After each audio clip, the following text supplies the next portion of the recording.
আমাদের দরবার শরীফের প্রবীণ খাদেম মরহুম মাওলানা সাদিকুর রহমানী সাহেবের গ্রামে এবং স্থানীয় জামে মসজিদে আজকের এই মোনাজাত অনুষ্ঠানে সভাপতিত্ব করবেন এই গঙ্গাদর্দি এই এলাকার সম্মানিত মুরব্বী হাজী তৈয়ব আলী সাহেব। সম্মানিত উপস্থিতি, এখন বিশ্ব জাকের মঞ্জিলের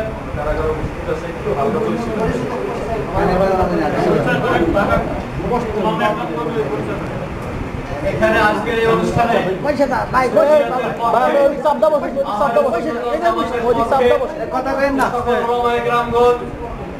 আজকের এই মহান অনুষ্ঠানের উপস্থিত হয়েছেন আমাদের বিশ্ব জাকের মঞ্জিলের স্বনামধন্য আলেম এবং দয়াল নবী রাসূল পাক সাল্লাল্লাহু আলাইহি সাল্লামের সত্য তরিকার অতন্ত্র প্রহরী, লেখক, গবেষক এবং দলিল ভিত্তিক আলোচক হযরত মাওলানা মুফতি আলাউদ্দিন আল জিহাদি সাহেব। আর উপস্থিত আছেন বিশ্ব জাকের মঞ্জিল আলিয়া মাদ্রাসার সম্মানিত প্রভাষক হযরত মাওলানা মুফতি মুআজ্জম হোসেন সাহেব। আর উপস্থিত আছেন সুন্নিয়াতের অতন্ত্র প্রহরী, আজকের অন্যতম মুনাজির হযরত মাওলানা মুফতি শহীদুল্লাহ বাহাদুর সাহেব। এবং আর উপস্থিত আছেন আমাদের সকলেরই সুপরিচিত সুন্নিয়াতের বজ্র কণ্ঠস্বর জনাব হযরত মাওলানা মুফতি মাসুদুর রহমান সাহেব। আর উপস্থিত আছেন মাওলানা মাহবুবুর রহমান সাহেব এবং অন্যান্য বিশ্ব জাকের মঞ্জিলের অন্যান্য স্বনামধন্য ওলামা ইকরামগণ উপস্থিত আছেন। স্থানীয়ভাবে আমাদের এই ঐতিহ্যবাহী গঙ্গাদর্দি গ্রামের সম্মানিত মাতব্বর জনাব মতিউর রহমান ভাই এবং অন্যান্য মুরব্বিয়ানগণ উপস্থিত আছেন। ওনাদের সম্মুখে এখন আজকে মোনাজাত যে বিষয়টা নিয়ে, যে মিলাদ কিয়াম এবং মাজার জিয়ারত নিয়ে যে হওয়ার কথা ছিল মাহেজ, সেই উপলক্ষে এখন আমাদের ওলামা ইকরামগণ সংক্ষিপ্তভাবে দলিল পেশ করবেন এবং আপনারা ভিডিও রেকর্ড করবেন। আপনাদের উদাত্ত আহ্বান জানিয়ে আজকের এই অনুষ্ঠান শুরু করার জন্য আমি বিনীতভাবে অনুরোধ জানাচ্ছি। নারায়ে তাকবীর,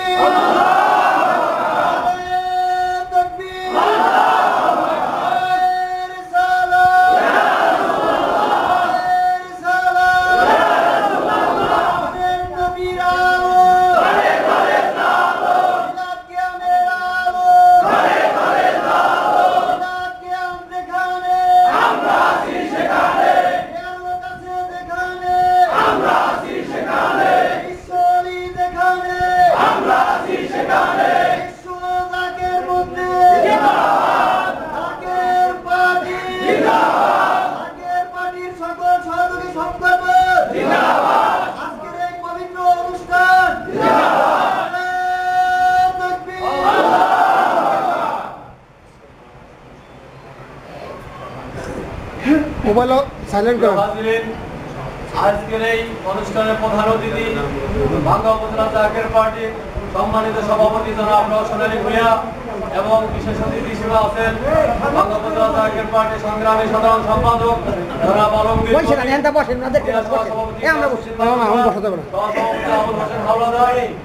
সাধারণ সম্পাদক রহমান এবং যুব ফ্রন্টের সভাপতি টিরু খান, যুব ফ্রন্টের সাধারণ সম্পাদক শাহাদাত হোসেন এবং ভাঙ্গা উপজেলা উপজেলা জাকের পার্টির নেতৃবৃন্দ এবং পৌরসভা জাকের পার্টির নেতৃবৃন্দ এবং স্থানীয় ঘাউরে ইউনিয়নের জাকের পার্টির সম্মানিত সভাপতি এবং সকল নেতৃবৃন্দ উপস্থিত আছেন।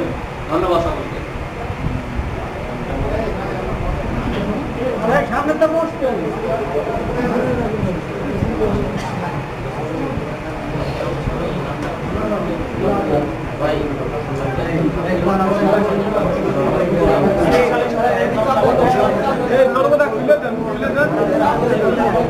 আজকে আমাদের যে সকল মুবাহিজগণ বিশ্ব জাকের মঞ্জিল দরবার শরীফের পক্ষে উপস্থিত আছেন, আমাদের সকল ওলামাদের পক্ষ থেকে একটি সিদ্ধান্ত গৃহীত হয়েছে সুন্নিয়াতের বজ্র কণ্ঠস্বর দলিল ভিত্তিক লেখক এবং গবেষক মুফতি আলাউদ্দিন আল জিহাদি সাহেবকে আজকের এই বিষয় মিলাদ কিয়াম এবং মাজার জিয়ারত সম্পর্কে দলিল পেশ করার জন্য সকলের পক্ষ থেকে বিনীত অনুরোধ করা যাচ্ছে।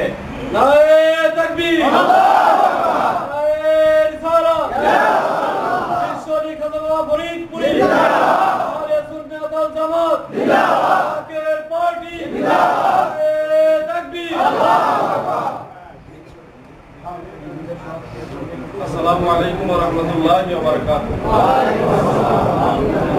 আজকে এই সভার সম্মানিত সুনামধন্য সুদক্ষ সভাপতি সাহেব, বিশিষ্ট জাকের, বিশিষ্ট মুফতি, এই সমাজের বিশিষ্ট ব্যক্তি যারা এবং উপস্থিত আছেন ভাঙ্গা থানা জাকের পার্টির সম্মানিত সভাপতি জনাব রোশনের ভূঁইয়া সাহেব, আমাদের মাঝে উপস্থিত আছেন আওয়ামী লীগের বিশিষ্ট লিডার পারসন জনাব মতিয়ার রহমান সাহেব, এছাড়াও গণ্যমান্য অনেক ব্যক্তিবর্গ, আমার মুরব্বী, আমার পিতৃতুল্য অনেক সম্মানিত ব্যক্তিবর্গ এখানে উপস্থিত, দরবার শরীফের সুনামধন্য ওলামায়ে কেরাম সহ এই মসজিদের সম্মানিত ইমাম সাহেব, এই সমাজের যুব সমাজ, আশিকে রাসূল, সুন্নি তরিকাপন্থী সকলের প্রতি আমার আন্তরিক মোবারকবাদ। আমরা যে বিষয়টা নিয়ে এখানে আলোচনা এসেছি, যদিও এটা পুরোপুরি মোনাজারা নয়, যেহেতু প্রতিপক্ষ এটা নেই, আর তাছাড়া এটা নিয়ে একটা আপনাদের মুরব্বীদের মধ্যে একটা আলোচনা হয়েছে, আমরা সেদিকে যাচ্ছি না। আমরা যেই বিষয়টা নিয়ে আমাদের মাঝে বিতর্ক তৈরি হয়েছে, সেই বিষয়টা হলো দুইটা নালা, দুইটা ধারা। একটা হলো মাজার জিয়ারত, কবর জিয়ারত, এগুলি ইসলামে নাই, বা কবর জিয়ারতকে বলা হচ্ছে কবর পূজা, মাজার জিয়ারতকে বলা হচ্ছে মাজার পূজা, এটাকে নাজায়েজ বা একটু হেন নজরে দেখা হচ্ছে। এই হলো একটা পয়েন্ট। আর দ্বিতীয় আরেকটা পয়েন্ট হলো মিলাদ শরীফ, রাসূলের পাক সাল্লাল্লাহু আলাইহি ওয়াসাল্লাম মিলাদ শরীফ পাঠ করা নাজায়েজ নাজায়েজ নাজায়েজ, এই ধরনের বক্তব্য যারা দিচ্ছেন, তো তাদের সাথে আমাদের এই মতের দ্বন্দ্ব। মূলত তারাও মুসলমান দাবিদার, আমরাও মুসলমান, মৌলিক দৃষ্টিকোণ থেকে আমাদের তাদের সাথে কোনো ঝগড়া নেই। এই দুইটা বিষয় নিয়ে ঝগড়া হয়েছে। দুইটা বিষয় ওনারা দাবি করছে যে নাজায়েজ, আমরা দাবি করতেছি কবর জিয়ারতও জায়েজ, মিলাদ শরীফও জায়েজ। দুইটা আমাদের দাবি। প্রথম দাবি হলো কবর জিয়ারত করা বা মাজার জিয়ারত করা। মাজার মানে জিয়ারতগাহ, যে জায়গাটাকে জিয়ারত করা হয় ওটাকে বলা হয় মাজার। মূলত এটা একটা কবরস্থান, সম্মানার্থে বলা হয় আমাদের দেশে মাজার। তো জিয়ারতটা ইসলামে যদি বৈধ হয় আমরা সবাই করব, আর যদি অবৈধ হয় আমরা কেউ করব না। বৈধ এবং অবৈধ যাচাই করার মাপকাঠি হলো কোরআন এবং সুন্নাহ। তো সবচেয়ে সুন্দর আমাদের জন্য যাচাই বাছাই করা, সঠিক জিনিসটা জেনে নেওয়া এবং পালন করার সবচেয়ে উত্তম পন্থা হলো আল্লাহ রাসূল সাল্লাল্লাহু আলাইহি সাল্লাম।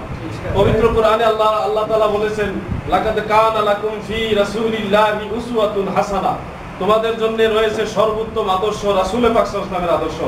অতএব আমরা রাসূলের পাক সাল্লাল্লাহু আলাইহি সাল্লামকে যদি অনুসরণ করি তাহলে এই বিষয়টা আমরা সমাধান পাবো। সর্বপ্রথম আমরা দেখব নবীজি জীবনে কোনোদিন জিয়ারত করছে কিনা।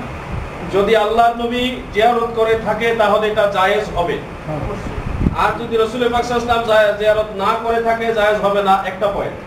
দ্বিতীয় পয়েন্ট হলো যে আল্লাহ রাসূল সাল্লাল্লাহু আলাইহি ওয়াসাল্লাম জিয়ারত করার জন্য আমাদেরকে বলে গেছেন কিনা, আদেশ দিয়ে গেছেন কিনা, অথবা অনুমতি দিয়ে গেছেন কিনা। যদি আল্লাহর নবী অনুমতি দিয়ে থাকে তাহলে এটা বৈধ হবে, জায়েজ হবে, আর নবীজি যদি নিষেধ করে থাকে তাহলে এটা জায়েজ হবে না।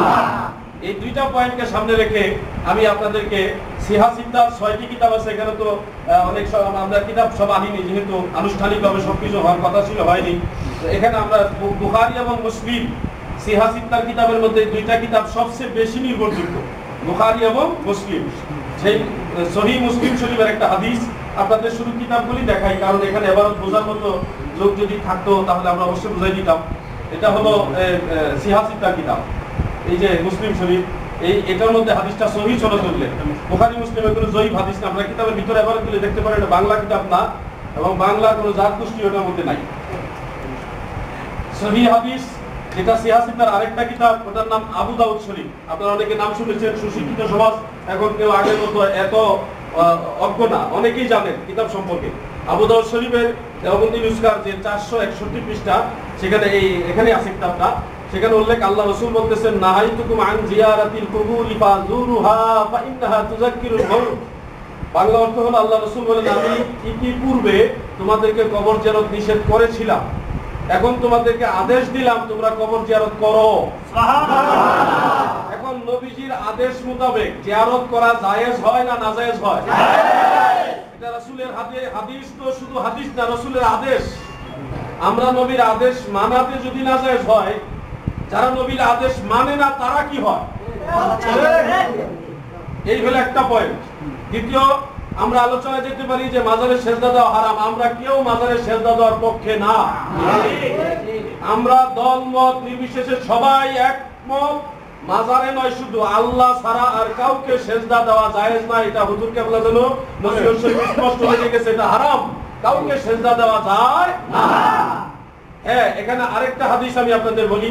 যেমন আমরা দরবার শরীফ যাই অথবা শাহজালাল রহমতুল্লাহ দরগায় যাই, যে কোনো আল্লাহর ওলি মাজারে যায়, গেলে তাদের মাজারের পাশে দাঁড়িয়ে সূরা কেরাত পড়ি, ফাতিহা শরীফ পড়ি, তারপরে একটু দোয়া করি, নিজের জন্য মাফ চাই, নিজের গুনাহ মাফ চাই, মা বাবার জন্য দোয়া করি, আল্লাহর ওলির সওয়াব রেসানি করি, অন্যান্য ময়মুদ্দার সবার জন্য দোয়া করি। এই যে কবরস্থানে গিয়ে একটু দোয়া করা, হাত উঠিয়ে অথবা সূরা কেরাত পড়ে একটু সওয়াব রেসানি করা, এটাও যদি কোরআন হাদিসে থাকে তাহলে জায়েজ হবে, আর যদি কোরআন হাদিসে না থাকে জায়েজ হবে না।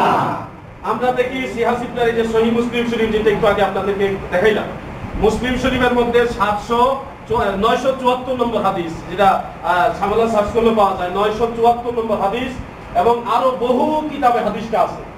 আল্লাহ রাসূল সাল্লাল্লাহু আলাইহি ওয়াসাল্লামের স্ত্রী মা আয়েশা রাদিয়াল্লাহু তাআলা আনহা বলেন, একদিন রাতে গভীর রাতে নবীজি চুপি চুপি ঘর থেকে বের হলেন, হুজরা মুবারক থেকে।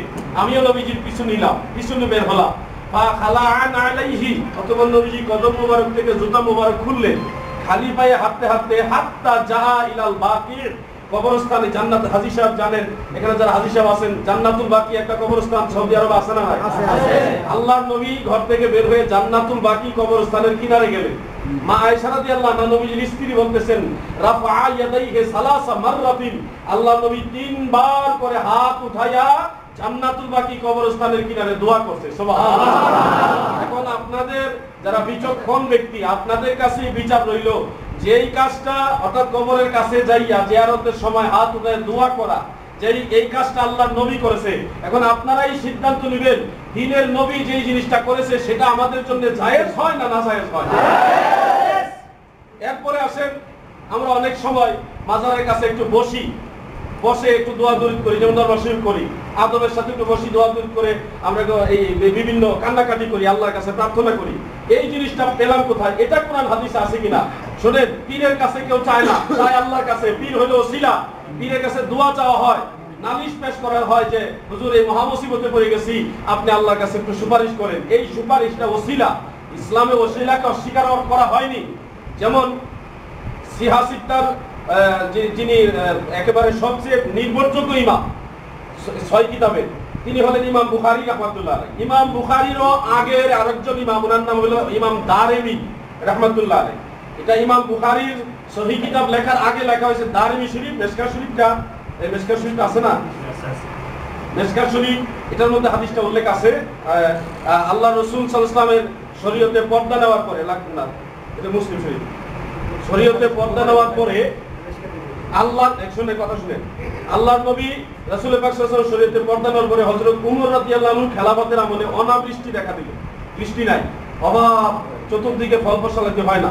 তখন সাহাবীরা দল বেঁধে মা আয়েশা রাদিয়াল্লাহু আনহার কাছে আসলেন, এসে নালিশ করলেন যে আমরা কি করব, এই মুসিবত থেকে উদ্ধারের উপায় কি?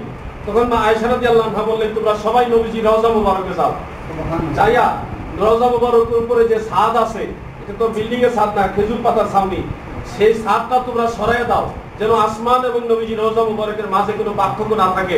আশা করা যায় এর উসিলা আল্লাহ বৃষ্টি বর্ষণ করবে। তখন সাহাবীরা নবীজি রওজা মুবারকে গেলেন, সেখানে অবস্থান করলেন, ছাদ মুবারক সরাই দিলেন, আল্লাহর কাছে প্রার্থনা করলেন, সাথে সাথে আসমান থেকে বৃষ্টি নাযিল হলো। সুবহানাল্লাহ।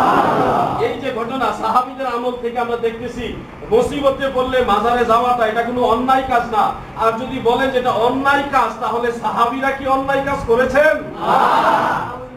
এইভাবে অসংখ্য দলিল আছে। যেমন আমি আজকেও এই একটা কিতাব, আমরা আলেম যারা তারা সবাই জানি, হাফিজ ইবনে কাসির রাহমাতুল্লাহ আলাইহি, বিখ্যাত একজন ইমাম, যার কিতাব পড়িরা যারা মুফাসসিরে কোরআন দাবি করেন যে আমি মুফাসসিরে কোরআন, তারা উনার লেখা তাফসীর ইবনে কাসির পড়ে তারপরে মুফাসসির হওয়া লাগে, কামে লেগে এটা পড়া তাফসীর বিভাগে।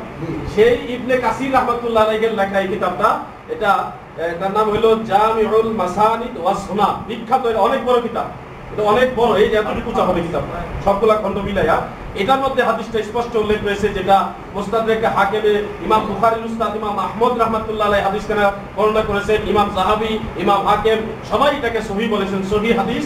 হাদিসটা হলো মারওয়ান ইবনে হাকাম একজন কুখ্যাত মুনাফিক ছিল, সুশিক্ষিত সমাজ আপনারা অনেকে জানেন। হযরত উসমান রাদিয়াল্লাহু আনহু শহীদ হওয়ার পিছনে তিনার খেলাফতের আমলে যত দুর্নীতি হয়েছে, এই দুর্নীতির পিছনে 1 নম্বর দায়ী ছিল মারওয়ান। যারা ইতিহাস নিয়ে একটু পড়ালেখা করছেন সবাই জানেন। সেই মারওয়ান ইবনে হাকাম একদিন দেখতেছে একজন ব্যক্তি রাসূলুল্লাহ রওজা মুবারকের কাছে যায় এই কপাল মুবারকে এই আপা দিয়ে মানে আমাদের দেশে বলে উপর করে বসে আছে। পিছন থেকে মারওয়ান বলতেছে, এই ব্যক্তি তুমি কি জানো কি করছো? অর্থাৎ উনি এটা নিন্দা করতেছেন। কে? মারওয়ান। মারওয়ানকে কুখ্যাত মুনাফিক, তুমি এটা জানো কি করছো? তখন ওই যিনি আপা দিয়ে পড়ে রয়েছে উনি চেহারাটা ঘুরাই বলতেছেন, আমি জানি আমি কি করছি। চেহারাটা ঘুরাইছে পরে মারওয়ান বলে, আমি তাকায় দেখি ইনি মেজবানে রাসূল হযরত আবু আইয়ুব আনসারী রাদিয়াল্লাহু আনহু।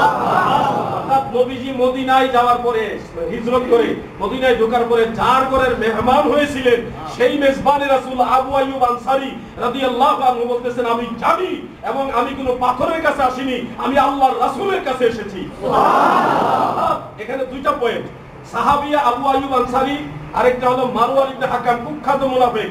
মুনাফিকের দৃষ্টিতে মাজার শরীফে বসাটা নিন্দনীয়, আর নবীর সাহাবীর দৃষ্টিতে মাজার শরীফে বসা, আল্লাহর নবীর কাছে যে বসা, মাজার শরীফে রওজা মুবারকে বসা, এটা ওনার কাছে নিন্দনীয় না।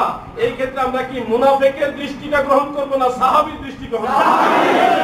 আমরা মাজারের কাছে বসলে সেজদা হয় না, শিরক হয় না। সেজদার মালিক আল্লাহ এবং তিনি দেনেওয়ালা, কিন্তু আল্লাহর ওলি হলো ওসিলা।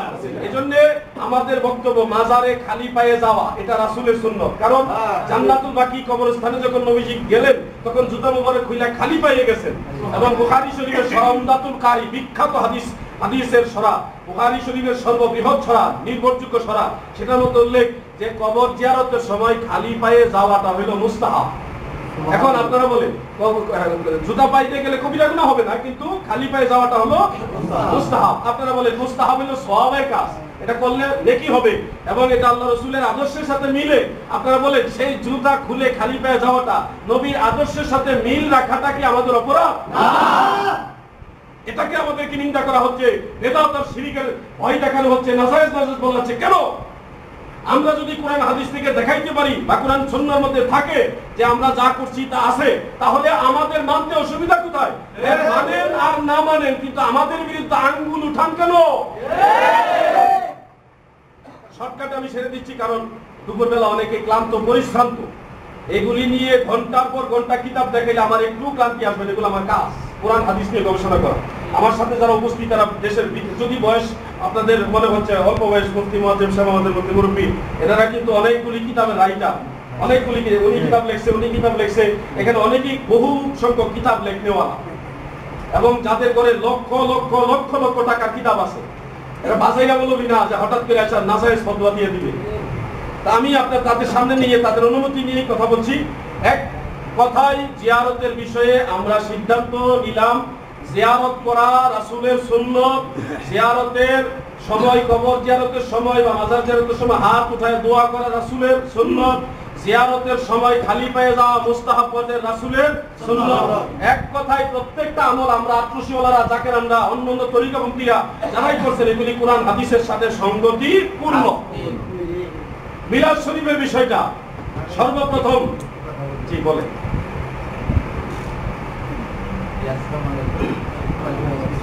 এখন তো আলাপ আলোচনা হবে হবে তো আমার অনুরোধ থাকবে, এটা আপনার মসজিদ না, এটা সরাসরি আমরা কোরআনের আয়াত থেকে জানতে চাই এবং স্থান কাল পাত্র এইটার আলোকে আমরা এই বিষয়টা শুনতে পাচ্ছি। স্থান কাল পাত্র কথাটাকে আপনি বুঝতে পারছেন?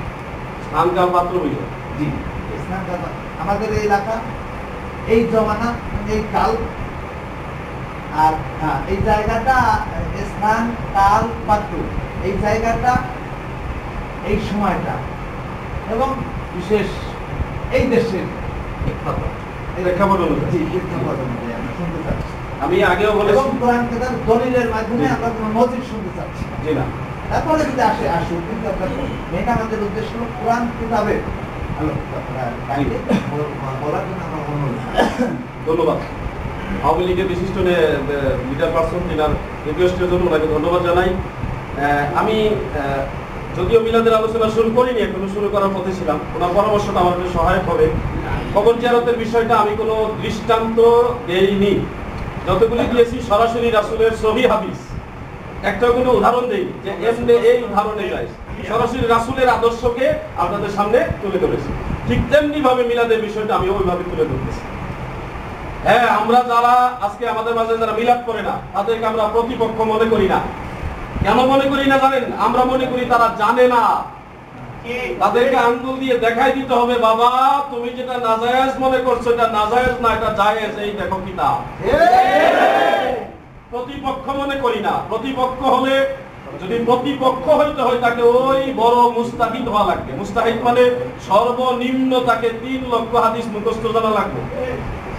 যাই হোক, আমি যেটা বলছিলাম, একটা আল্লাহ তাফসীরুল বায়ান, কোরআনের আয়াতের তাফসীর আমরা কোরআন শরীফের মধ্যে, রাসূলের সুন্নাহর মধ্যে মিলাদ শরীফের ভিত্তি আছে না নাই, এই কথাটা আমরা আগে কিতাব থেকে জানি, এরপরে কোরআন শরীফের ঢুকি। ভিত্তি আছে না নাই কে বলবে?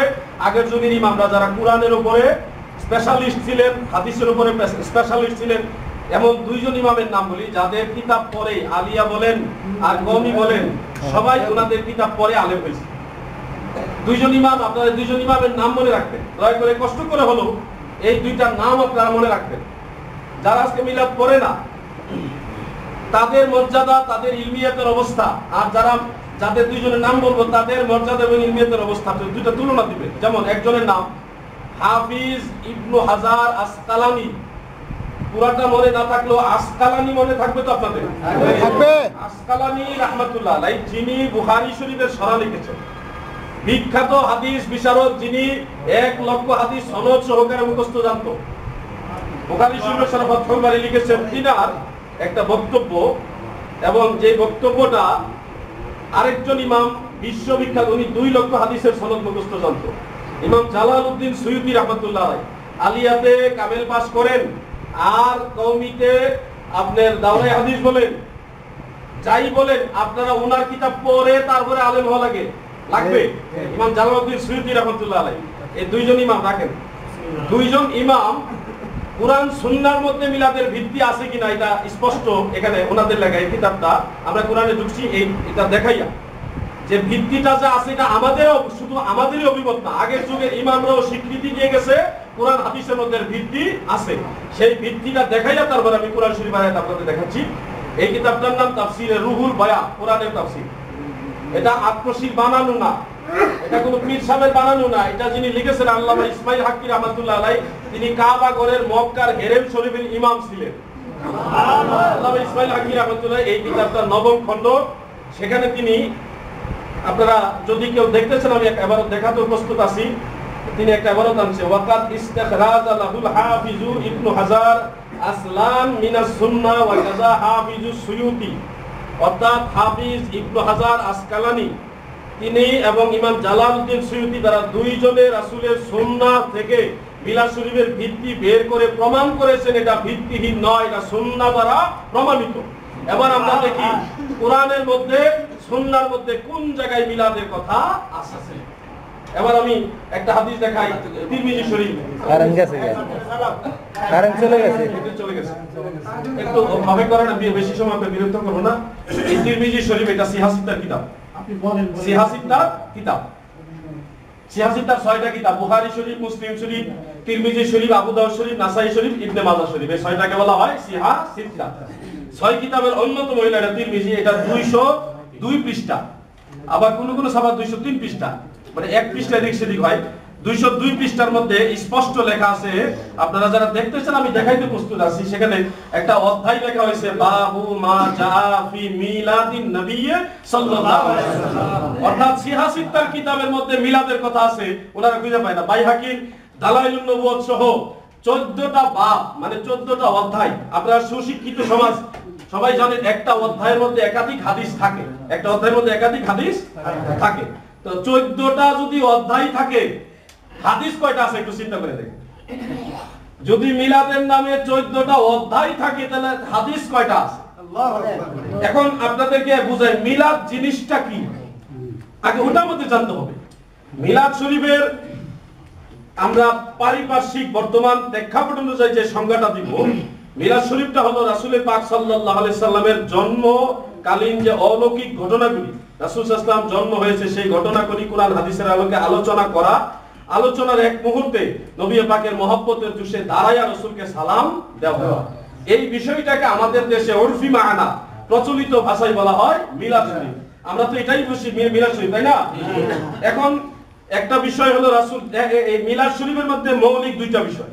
একটা হলো নবীজির জন্মকালীন আলোচনা করা, নবীজির সম্মান নিয়ে, নবীর জন্ম সময় অলৌকিক যে ঘটনাগুলি হয়েছে। যেমন রাসূল সাল্লাল্লাহু আলাইহি ওয়াসাল্লাম যখন জন্ম হয় তখন মক্কা থেকে শাম দেশের দালানগুলি পর্যন্ত নূরে নূরান্বিত হয়ে গেছে, আলোকিত হয়ে গেছিল। কাবা ঘরের ভিতরে যে মূর্তিগুলি ছিল এগুলো অটোমেটিক সেজদায় পড়ে গেছিল।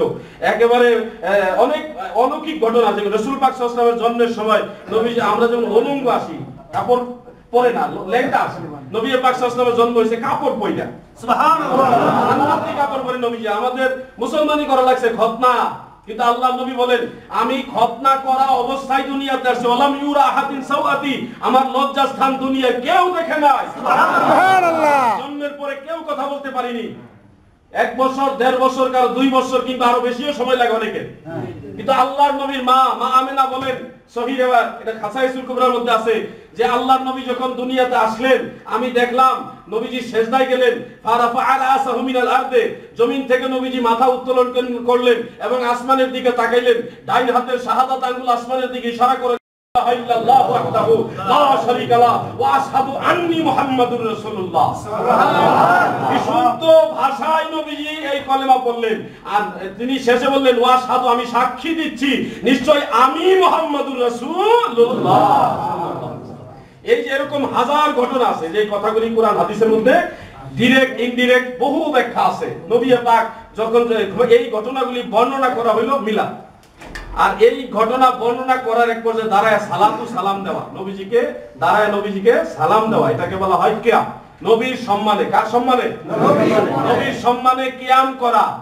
যারা বলতেছেন জায়েজ নাই, তারার দলিলটা আপনাদেরকে আমি শুনাই। আর নবীর সম্মানে কিয়াম করা জায়েজ যারা আমরা বলতেছি, আমাদের দলিলটা আপনাদেরকে শোনাই। দুইটা দলিল শুনাইবার পরে আপনারা সিদ্ধান্ত নেবেন কোনটা করবেন কোনটা করবেন না। মেশকাত শরীফটা দেন। এই মেশকাত শরীফের 403 নম্বর পৃষ্ঠার মধ্যে হাদিসটা আছে। 403 নম্বর পৃষ্ঠা, এটার মধ্যে আছে। আমি কেউ চাইলে আমি দেখাইতে প্রস্তুত আছি ইনশাআল্লাহ, যদি কেউ বুঝার থাকে বলবেন, অসুবিধা নেই। সেখানে উল্লেখ, একজন সাহাবীর নাম আবু উমামা রাদিয়াল্লাহু আনহু, তেনার থেকে বর্ণিত যে আল্লাহ রাসূল সাল্লাল্লাহু আলাইহি ওয়াসাল্লাম একদিন ঘর থেকে বের হলেন লাঠি মুবারকে ভর দিয়ে। তখন সাহাবীরা আল্লাহর রাসূলের প্রতি কিয়াম করলেন, দাঁড়াইলেন। তখন নবীজি বললেন লা তাকুমু কামা ইয়াকুমুল ইযাম ইউআযযিমু বা'দুহুম বা'দা, হে সাহাবীরা, আজমিরা একে অপরের সম্মানে যেভাবে কিয়াম করে তোমরা ওইভাবে কিয়াম করো না। এই হলো কিয়াম করা যাবে না তাদের মেইন দলিল। এখানে 3টা পয়েন্ট মনে রাখবেন। 1 নম্বর পয়েন্ট হলো এই হাদিসের মধ্যে যারা বর্ণনাকারী আছে, যারা, আপনি বিরক্ত হবেন না? আমি তো ঘামতেছি, আপনারাও গরমে একটু ঘামতেছেন, সবাই মিলে একটু কষ্ট করেন, সবাই মিলে কষ্ট করা তো একটা শান্তি আছে। তো সব মনে 3টা পয়েন্ট মনে রাখবেন এই হাদিসের ব্যাপারে। এই হাদিস বর্ণনাকারী যারা আছে, যেমন সাহাবী আবু উমামা থেকে একজন শুনছে, ওনার থেকে আরেকজন শুনছে, ওনার থেকে আরেকজন শুনছে, এবং শুনতে শুনতে ইমাম আবু দাউদ রাহমাতুল্লাহির কাছে বা অমুক ইমামের কাছে এই হাদিসটা আসছে। এর মধ্যে বর্ণনাকারী আছে 5 জন। কয়জন? 5 জনের মধ্যে আবু উমামা রাদিয়াল্লাহু আনহু চিনা যায়, ওনার পরে আরেকজনকে চিনা যায়। বাকি 3 জন রাবী আছে যাদেরকে ওনারা কারা, ওনাদের নাম ঠিকানা মজহুল, মানে অপ্রসিদ্ধ, অপরিচিত রাবী। ওনারা কারা? অপ্রসিদ্ধ, অপরিচিত রাবী। বর্ণনাকারীর হাদিস হলো এটা, যার কারণে বুখারী শরীফ ফাতহুল বারীতে, বুখারী শরীফ উমদাতুল কারীতে, মিশকাতে শরীফ মিরকাতে, আবু দাউদের শরীফ বজলুল মাজহুদে মানে কয়েক ডজন কিতাবের মধ্যে লিখছে হাযা হাদিসুন দাঈফ ওয়াল মুজদারিবু, এটা হলো বিচ্ছিন্ন riwayat, এটা একটা জয়ীফ নিম্ন পর্যায়ের জয়ীফ হাদিস, যেটা আহকামের ক্ষেত্রে দলিল দেওয়ার উপযুক্ত তাই নাই। আর দ্বিতীয়, যেমন ধরেন হাদিসের মধ্যে আছে তোমরা নামাজের মধ্যে কুকুরের মতো বসিও না, এই হাদিসটা রাসূল বলছে, সহিহ হাদিস। এখানে অর্থ এই না যে নামাজে বসাই যাবে না, এটার অর্থ হবে কুকুর যেইভাবে সামনের দিকে ঝুঁকে বসে, কথাগুলি খেয়াল করবে, কুকুর যেভাবে বসার সময় সামনের দিকে ঝুঁকে বসে তোমরা ওইভাবে বসো না, অর্থাৎ কুকুরের মতো বসো না, সুদা হয়ে বসো। হাদিসের অর্থ হলো এই। ঠিক তেমনি আল্লাহ রাসূল বলছে আজমিরা যেভাবে কিয়াম করে ওইভাবে করো না, অর্থাৎ আজমিদের মতো করা যাবে না, কিন্তু মুমিন মুসলমানরা সাহাবারা যেভাবে কিয়াম করতেন ওইভাবে করো। সুবহানাল্লাহ। হাদিসের মিনিংটা বুঝবেন। এই জিনিসটাও যদি বুঝার মতো জ্ঞান না থাকে তাহলে কুরআন হাদিস উনারে কেমনে বুঝাইবেন?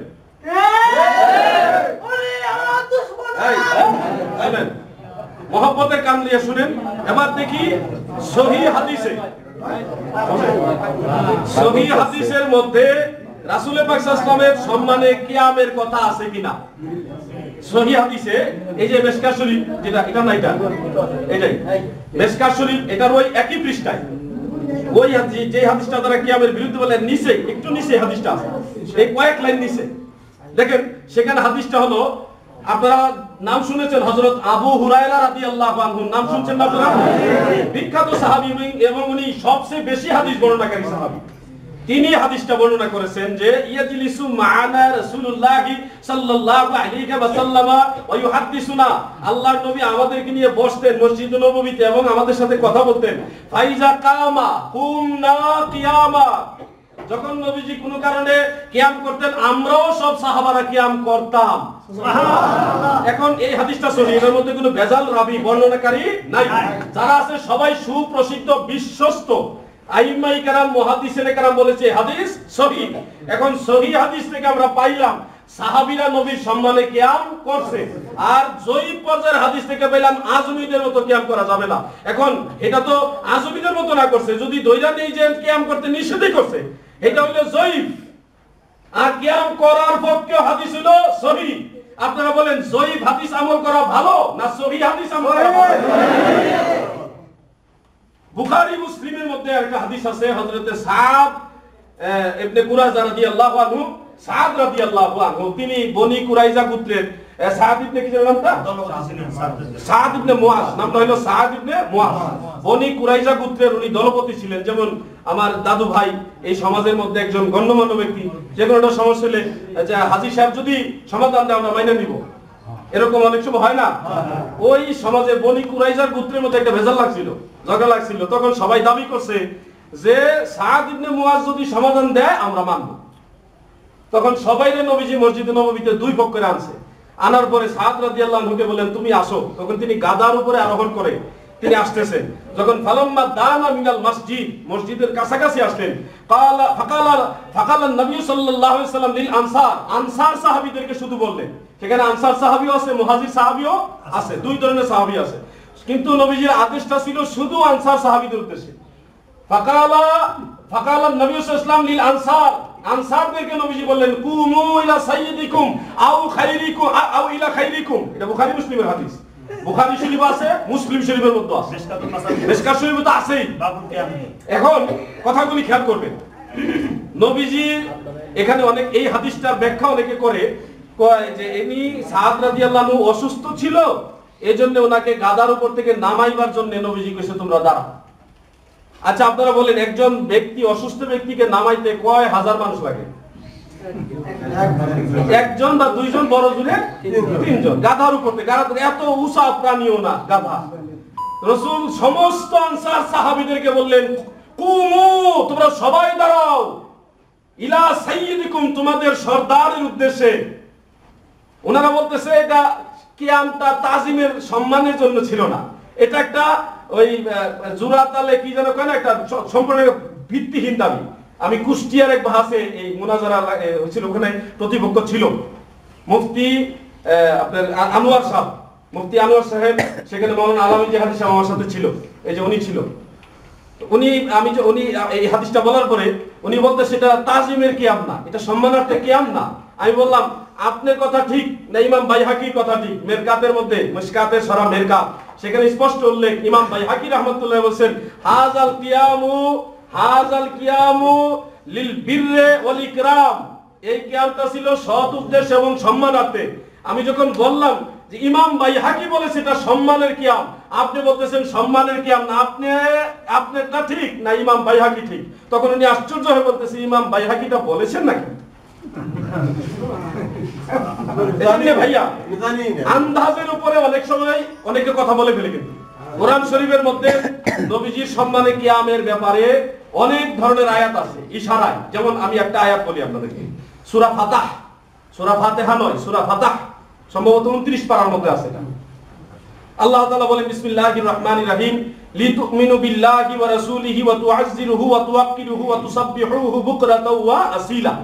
বাংলা অর্থ হলো তোমরা আল্লাহর প্রতি ঈমান আনো আর রাসূলের প্রতি ঈমান আনো, তাকে সাহায্য করো এবং তাকে তাজিম করো, নবীজিকে তাজিম করো। এই হুকুমটা দিলেন কে? আল্লাহ। তাজিম কি বসা হয় না দাঁড়ায়া হয়? যদি কেউ মনে করে না বসেই তাজিম হয়, তারা বসেই করো। আমরা মনে করি দাঁড়াইলেই তাজিম হয়। যদি অনেকে মনে করতে পারে নবীজি তো আইছে না, কেন দাঁড়াবো? আইলে না দাঁড়াইতা। একটা কথা মনে রাখবেন, আল্লাহর রাসূল সাল্লাল্লাহু আলাইহি সাল্লাম ময়দানে হাসরে আমাদের পক্ষে সাক্ষী হবে। কোরআন শরীফে আছে ইয়াকুনু রাসূল আলাইকুম শাহিদা, তিনি রাসূল সাল্লাল্লাহু আলাইহি ওয়াসাল্লাম তোমাদের সাক্ষী। আমাদের জীবনে যত ভালো কাজ করতেছি সবগুলা সাক্ষী দিব আল্লাহ রাসূল। ঠিক। আপনাদের সমাজে যখন বিচার আচার করেন, কোন ব্যক্তির বিচার করতে গেলে যে সাক্ষী হয়, সেই সাক্ষী কি ঘটনা নিজে দেখা দেওয়া লাগে না শুনেও দেওয়া যায়? দেখলে সাক্ষী দিতে পারবো, হুইন্না সাক্ষী না হবে না। কথাগুলি খেয়াল করবেন, শুনে সাক্ষীটা নির্ভরযোগ্য নয়, কিন্তু দেখে সাক্ষীটা হলো অরিজিনাল। কথাগুলি খেয়াল করবেন, আল্লাহ রাসূল হলো প্রত্যক্ষদর্শী। যদি উম্মতের সাক্ষী নবী হয় তাহলে নবী উম্মতের দেখে, যদি উম্মতের সাক্ষী নবীজি হয় তাহলে না দেখলে তো সাক্ষী দিতে পারবে না। আল্লাহ কোরআন শরীফের আরেক জায়গায় বলছে বিসমিল্লাহির রহমানির রহিম, ইয়া আইয়ুহান নাবিয়্যু ইন্না আরসালনাকা শাহিদাও ওয়া মুবাশশিরাও ওয়া নাযীরা।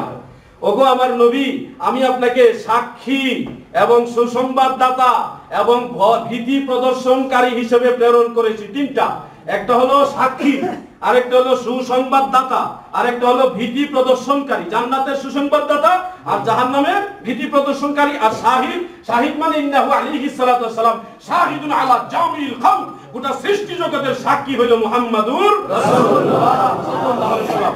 আপনারা কি মনে করেন ময়দানে হাসরে নবীজি যদি আমাদের পক্ষে সাক্ষী দেয়, আপনারা কি খুশি হবেন না বেজার হবেন? সহিহ মুসলিম শরীফ আমি আপনাদের দেখাইছি, এটা বুখারী শরীফ, মুসলিম শরীফের মধ্যে হাদিসটা আছে, আবু দাউদ শরীফ সিহাসিকা প্রায় কয়েকটা কিতাবের মধ্যে হাদিসটা আছে। রাসূল বলেন আন সাওবান রাদিয়াল্লাহু আনহু ক্বালা ক্বালা রাসূলুল্লাহ সাল্লাল্লাহু আলাইহি ওয়াসাল্লাম ইন্নাল্লাহা তাআলা যাওয়ালিল আরদ ফারাইতু মাশারিকাহা ওয়া মাগারিবাহা।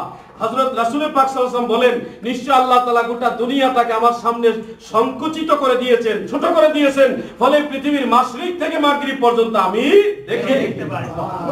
একটা কথা মনে রাখবেন, আমরা যখন দাঁড়াই নবী আসা আর যাওয়া লাগবে না, নবী আমাদেরকে দেখবে। এই পাগলের দল নবীর জন্য পাগল, এই আশেক আমার নবীর জন্য পাগল।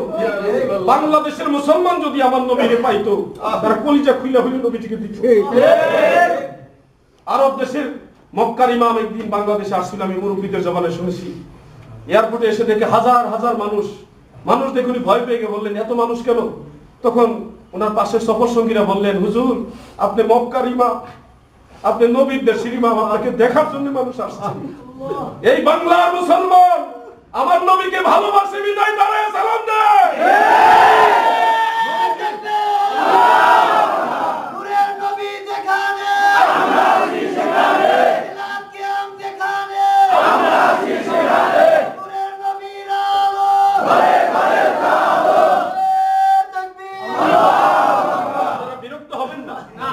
বিষয়গুলি কোরআনে দলিলের কোনো অভাব নেই ভাইয়া, দলিলের কোনো অভাব নেই। অভাবটা হলো মানার লোকের, মানার লোকের অভাব।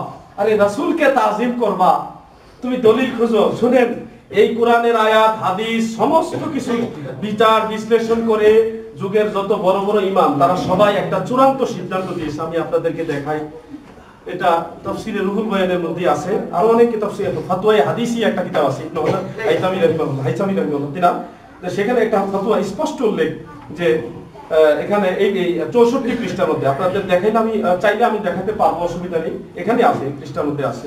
ইবনে হাজার মক্কি রাহমাতুল্লাহ যে মক্কা শরীফের বিখ্যাত ফকি ছিলেন, তিনার যুগে যত ইমাম আছিল তারা সবাই তিনি বলছেন ওয়াল হাসিল আন্নাল বিদআতাল হাসানা মুত্তাফাকুন আলাইয়া লাদুহা ওয়া আমালুল মাউলুদ ওয়া ইজতামাআন নাসু লাহু কাযালিকা। অর্থাৎ দুনিয়ার সমস্ত আলেমরা ঐক্যমত পোষণ করেছেন যে বিদআতে হাসানা যেগুলি আছে সেগুলি আমল করা আমাদের জন্য মুস্তাহাব। ঠিক তেমনি ভাবে মিলাদের আমল করা, সেই মিলাদের দাওয়াত দিয়ে জমায়েত করা, এবং আজকে আপনারা মানুষকে দাওয়াত দিয়ে জমায়েত করলেন মিলাদ উপলক্ষে, সেই মিলাদের দাওয়াত দিয়ে জমায়েত করা সমস্ত উলামায়ে কেরাম ফতোয়া দিলেন এটা কাযালিকা মুস্তাহাব, জায়েজ জায়েজ জায়েজ। এখন আমি আপনাদের বলি, যারা আজকে মিলাদের বিরোধিতা করছে তাদের দলিল আমরা যুগের কোন ইমামের কিতাব থেকে পাই না। কোথায় পাওয়া যায়? এই মিলাদের বিরোধিতাটা শুরু হলো কখন এটা আমি আপনাদের শোনাই। আগের যুগে কোন ইমাম মিলাদের বিরুদ্ধে ফতোয়া দেননি। হারামাইন শরীফের শাহ ওলিউল্লাহ মুহাদ্দিস দেহলভী, আমরা আটটুসি বলেন, চন্দ্রপাড়া বলেন, দেওয়ানবাগ বলেন, চরমোনাই বলেন, সরসিনা বলেন, ফুরফুরা বলেন, সব তরিকার গুড়া ভারতবর্ষ হইল শাহ ওলিউল্লাহ মুহাদ্দিস দেহলভী। চরমোনাই যারা আছেন তাদের সিলসিলার মধ্যে উনি আছেন। তিনি দুইটা কিতাবের নাম বলি, দুইটা কিতাব, একটার নাম আদ-দুররুস সামিন আর একটার নাম হইল ফুয়ুজুল হারামাইন। ফুয়ুজুল হারামাইন কিতাবের মধ্যে 85 পৃষ্ঠা উনি লেখেন যে আমি একবার মদিনা শরীফ গেলাম, মক্কা শরীফ গেলাম, হারামাইন শরীফে গেলাম, যাইয়া দেখি 12 রবিউল আউয়ালে সেখানকার মুসলমানেরা এত ধুমধামে মহব্বতে মিলাদুন নবীর অনুষ্ঠান করছে। আমি দেখলাম আসমান থেকে অজর ধারায় নূরের ঝর্ণা দ্বারা প্রবাহিত। মক্কা মদিনায় মিলাদ ক্যাম্প ছিল ভাইয়া, এখন নাই, আনুষ্ঠানিকভাবে রাষ্ট্রীয় পর্যায়ে এখন নাই, কিন্তু বিচ্ছিন্নভাবে আছে, একবারে যে নাই তা না। আর এই দুররুস সামিন কিতাবের মধ্যে শাহ ওলিউল্লাহ মুহাদ্দিস দেহলভী রাহমাতুল্লাহ আলাইহি লেখেন, তিনার আব্বা শাহ আব্দুর রহিম মুহাদ্দিস দেহলভী। এই কথাটা না বলে পারছি না যে এই ভেজালটা শুরু হলো কখন থেকে। এই দেশে না, সারা দুনিয়া, সারা পৃথিবী জুড়ে মিলাদের বিরুদ্ধে কেউ ছিল না। এই ভেজালটা শাহ ওলিউল্লাহ মুহাদ্দিস দেহলভী বলেন, আমার আব্বা প্রতি বছর মিলাদের আয়োজন করত। এক বছর অভাবের কারণে ভালো কোনো তাবারকের আয়োজন করতে পারে নাই, অভাবের কারণে কিছু সুলাবুট ফাতিহা পরে মিলাদ শরীফের পরে তাবারক হিসেবে দিয়ে দিছে। মনটা ভেজা, প্রতি বছর বিরিয়ানি খাওয়াই। যে রৌশনের ভুইয়া সাহেব, এই যে মুরব্বী, ওনাদের যদি অভ্যাস থাকে এক বছর অভাবের কারণে খাওয়াইতে পারে না, এটা মনে কষ্ট পাওয়ার কথা না। ওই মনটা কষ্ট নিয়ে উনি ঘুমাইলেন। ঘুমের মধ্যে দেখে সেই সুলার প্লেট হাতে নিয়ে হাসি উজ্জ্বল চেহারায় আল্লাহর নবী জান্নাতের দরজায় দাঁড়ায় গেছে। দাদু, এই ভেজালটাই ভারতবর্ষে নয় গোটা দুনিয়াতে সর্বপ্রথম সৃষ্টি করেছে মুহাম্মদ ইবনে আব্দুল ওয়াহাব নজদি। বুখারী শরীফের মধ্যে এই আব্দুল ওয়াহাব নজদির ব্যাপারে একটা হাদিস আছে। আল্লাহ রাসূল বলেন, সহিহ বুখারী শরীফের হাদিস, নবীজি বলতেছেন, নবীজি দোয়া করতেছেন, আল্লাহুম্মা বারিক লানা ফি শামিনা, আল্লাহুম্মা বারিক লানা ফি ইয়ামিনা। আল্লাহ শাম দেশ, ইয়ামান দেশের উপরে রহমত বরকত নাযিল করো। সাহাবীদের মধ্যে এক ধরনের লোক ছিল, তাদের বাড়ি ছিল নজদ নামক একটা শহরে, একটা এলাকায়। তারা বললেন, কালু ইয়া রাসূলুল্লাহি ফি নাজদিনা, ওগো রাসূল আমাদের নজদের জন্য দোয়া করেন। নবীজি 3 বার শাম দেশ, ইয়ামান দেশের জন্য দোয়া করছে, কিন্তু নজদের জন্য একবারও দোয়া করে নাই। দোয়া শেষ করার পর আল্লাহ রাসূল বলতেছেন, ইয়াতলাউ বিহা কারনুশ শায়াতিন ওয়া সালাসিলুল ফিতান। এই নজদ থেকে শয়তানের শিং বের হবে এবং সমস্ত ফিতনার মূল ভূমিকম্পই নজদ থেকে উৎপত্তি হবে। কঠিন হুঁশিয়ারি কথা। এই নজদ বর্তমানে কোন জায়গায়? আপনারা শুনলে আশ্চর্য হবেন, সৌদি আরবের রিয়াদ। এই রিয়াদের আগের নাম ছিল নজদ, নামটা পাল্টাই দিয়েছে ভাইয়া। সেই আব্দুল ওয়াহাব নজদির যারা গোষ্ঠী, তারা আজকে নবীর সম্মানের কথা শুনলেই কেমন যেন কষ্ট লাগে তাদের। ইব্রাহিম নবীর গুণগান গায়, অমুক নবীর গুণগান গায়, আমাদের নবীর গুণগান গাইতে চায় না। কেউ আমরা নবীজিকে ভালোবাসি কেন জানেন? লা ইউমিনু আহাদুকুম হাত্তা আকুনা হাব্বা ইলাইয়া বিওয়ালিদিহি ওয়া ওয়ালাদিহি ওয়ান নাসি আজমাইন। তোমরা ততক্ষণ পর্যন্ত ঈমানদার হইতে পারবে না যতক্ষণ তোমাদের স্ত্রী, পুত্র, ছেলে মেয়ে, মা বাপ, দুনিয়াতে যা আছে সবকিছুর চাইতে যদি আমি রাসূলকে বেশি ভালো না বাসো। সেই ভালোবাসার নিদর্শন স্বরূপ আমরা রাসূল পাক সাল্লাল্লাহু আলাইহি ওয়াসাল্লামকে তাজিম করি, মিলাদ শরীফ পড়ি, যেটার পক্ষে কোরআনের আয়াত আছে, যেটার পক্ষে রাসূলের 51টা হাদিস আছে সুবহানাল্লাহ, এবং উম্মতের ইজমা আছে। সবাই এই বিষয়টাকে মেনে নিয়েছে। সূরা মুজাদালা, এই কথাটা বলি শেষ করে দিচ্ছি। পবিত্র কোরআনের সূরা মুজাদালা 11 নম্বর আয়াত। কত নম্বর? 11 নম্বর। 11 নম্বর আয়াতে আল্লাহ তাআলা বলেন, আয়াতের একটা অংশ হলো ওইজা কিলাং শুজু ফাং শুজু, বাংলা অর্থ হলো যখন তোমাদেরকে বলা হয় দাঁড়াও, দাঁড়িয়ে যাও। এটা তাফসীর এই যে জালালাইন শরীফ, এটা এই সে কিতাব তাফসীরে জালালাইন। এটা মনে করেন এমন কোন আলেম নাই যে আমি আলেম হইছি কিন্তু এটা চিনি না, যে বলবো আমি তাফসীরে জালালাইন চিনি, এটা আন্তর্জাতিক চিটা, লেখাপড়া করে নাই। এই জালালাইনের মধ্যে ওই আয়াতের তাফসীরে স্পষ্ট লেখা, ইজা কিলা লাকুম কুমু ইলা সলাতি ওয়া গায়রিহা মিনাল খাইরাতি ফাংশুজু। 453 পৃষ্ঠার মধ্যে এই দলিলটা আছে, কোরআনের তাফসীর জালালাইন। সেখানে কোরআনের এই সূরা মুজাদালার 11 নম্বর আয়াতে যে যখন তোমাদেরকে বলা হয় কোন নামাজের জন্য কিংবা যে কোনো ভালো কাজের জন্য আসেন দাঁড়াই, তখন তোমরা দাঁড়াইয়া ওই ভালো কাজ করো। সুবহানাল্লাহ। এখন আপনারা বলেন রাসূলকে সালাম দেওয়া এটা কি খারাপ কাজ না ভালো কাজ? কোরআন থেকে এই ভালো কাজ হিসেবে মুফতি মাসুদ সাহেব, মুফতি মুয়াজ্জেম সাহেব যদি বলেন যে আসেন ভালো কাজ হিসেবে নবীজিকে দ্বারা সালাম দেই, তাহলে কোরআন থেকে সমর্থন পাওয়া যায় নাকি যায় না? ভালো কাজ হিসেবে রাসূলের মিলাদ শরীফের প্রতি আহ্বান করা, মিলাদ শরীফ পড়া সরাসরি কোরআন থেকে কোরআনের তাফসীর থেকে প্রমাণ পাওয়া যায়। সাহাবীরা রাসূলের সম্মানে কিয়াম করেছে। এক কথায় উম্মতের বড় বড় ইমাম তারা সবাই মিলাদ শরীফকে মুস্তাহাব হিসেবে স্বীকৃতি দিয়ে দিয়েছে। কেউ যদি মনে করেন আমার সময় নেই আপনারা মিলাদ পড়েন না, অসুবিধা নেই, গুনাহ হবে না, আমি পড়তেছি, আপনার সুযোগ থাকলে আপনিও পড়েন। আরে ভাইয়া, নবীজির প্রতি মহব্বত রেখা ছোট্ট একটা ভালো কাজ করো, এমনও হতে পারে রোজ কিয়ামতে নবীর শাফায়াত এই উসিলায় নসিব হইতে পারে। আমি আপনাদেরকে বিনয় এবং সম্মানার্থে একটু সুযোগ দিব, যদি কারো কোনো প্রশ্ন থাকে আপনারা এখন একটু বলেন, দয়া করে কটে বলবেন। যদি কারো প্রশ্ন থাকে দয়া করে আপনারা বলবেন। বিধর্মীদের সম্পর্কে বলছেন, আমি বলি মেশকাত শরীফের এই যে কিতাবের 403 পৃষ্ঠার মধ্যে উল্লেখ, মেশকাত শরীফ হাদিসটা মূলত তিরমিজির মধ্যে আছে, আবু দাউদের মধ্যে আছে, আবু দাউদ আছে। তো হাদিসটা বর্ণনাকারী সাহাবীর নাম আবু উমামা রাদিয়াল্লাহু আনহু। আবু উমামা রাদিয়াল্লাহু আনহু তিনার থেকে বর্ণিত, রাসূল সাল্লাল্লাহু আলাইহি ওয়াসাল্লাম একদিন ঘর থেকে হুজরা মুবারক থেকে লাঠি মুবারকে ভর দিয়ে বের হলেন। তখন সাহাবীরা নবীর প্রতি দাঁড়ায় গেলেন।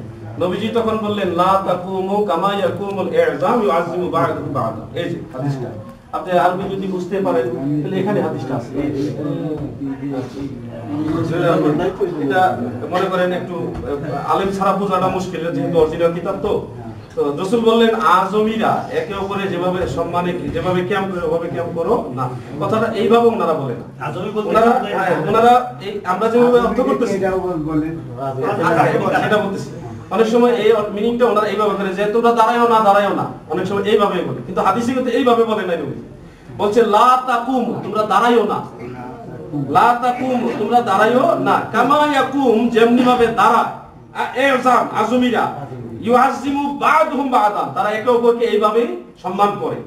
আজমিদের কথা বলেন, আজমি শব্দের বাংলা অর্থ হলো অনারবি, আরব দেশের বাসিন্দা না, অনারবি।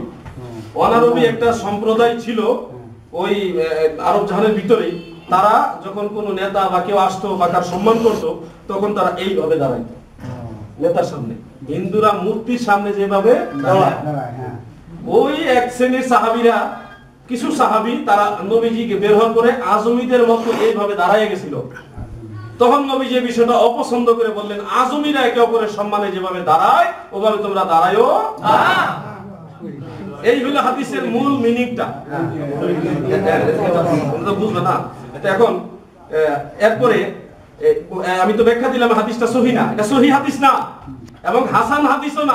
হাদিস হলো 3 প্রকার, 1 নম্বরে সহিহ, 2 নম্বরে হাসান, 3 নম্বরে যঈফ। কথাগুলি খেয়াল করবেন, এটা সহিহ হাদিসও না, সহিহ সনদ না, আবার হাসানও না। আর যঈফ তো এমন যঈফ যে 3জন বর্ণনাকারী অপরিচিত, এর কোনো পরিচয় নাই। আর একজন যদি অপরিচিত হয় তাইলে হাদিস জয়ীফ হয়ে যায়। আর এখানে 3 জন রাবী তাদের পরিচয় নাই। এটা কত নম্বরের জয়ীফ এখন আপনারা বুঝে নেন। এইটাই কিন্তু এইটা নিয়ে কিন্তু সেদিন খলিল মৌলানা কথা বলছে, আমরা দরবারে বসলাম এইটা নিয়ে, কিন্তু সে প্রমাণ ওইটাই তারা প্রমাণ করাই দেয় দাঁড়ান যাবে না। নবী করিম 3 পদে রোহিত জাহিদে দাঁড়ান যাবে না, আর 3 জনের নাই কোনো পরিচয় হতে না। এখন 5 জনের 3 জন নাই। এই মসজিদের ইমাম সাহেব ছিল না ওদিকে? আচ্ছা, ইমাম সাহেব এটা তো টাইটেল না, যেহেতু উনি নিরহ মানুষ, উনিও তো ছিল, কি কথাটা ওনার কথা নেই।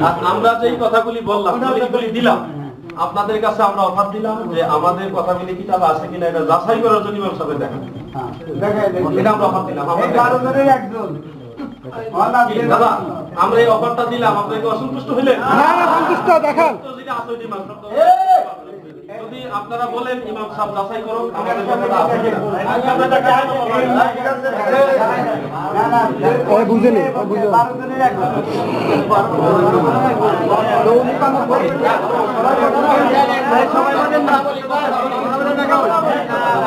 কথা না বলি। ওদের আগে উপদেশটা হলো যে এই বিষয়টা হলো হাদিস থেকে আসলো, সরাসরি কোরআন থেকে। সরাসরি কোরআন থেকে আসছে কিনা, কোরআনে এরকম কোন আয়াত আছে কিনা যে আল্লাযীনা আমানু না, আমি বলছি যেমন ধরেন কোরআন এবং হাদিসের যে যেগুলি দলিল এগুলাকে বলা হয় নস। যেগুলি নস হলো 4 প্রকার। এই একটা নসের 4টা প্রকার হয়। সেই 4টা নসে এই 4 প্রকার নসের যে কোনো একটা নস দিয়ে যদি কোনো বিষয়কে সাপোর্ট দেওয়া হয় তখন এটা জায়েজ বলে স্বীকৃতি হয়ে যায়। তো এখন এই ইজাতিলাং সুজু ফাং সুজু এটা কোরআনের আয়াত, এটা কিন্তু আমাদের বানানো কোনো কথা না। এবং এই আয়াতটা আমাদের তাফসীর দিয়ে আমরা বলি, যেই তাফসীরটা বলেছি এটা সবার তাফসীর, এবং শুধু ওইটা না, তাফসীরে তাবারি শরীফ, তাফসীরে কুরতুবী, তাফসীর ইবনে কাসির সহ মানে কমপক্ষে 40টা তাফসীর দেখানো যাবে, যে তাফসীরগুলির মধ্যে এই আমরা যে ব্যাখ্যাটা করলাম ওই ব্যাখ্যাটাই লেখা আছে।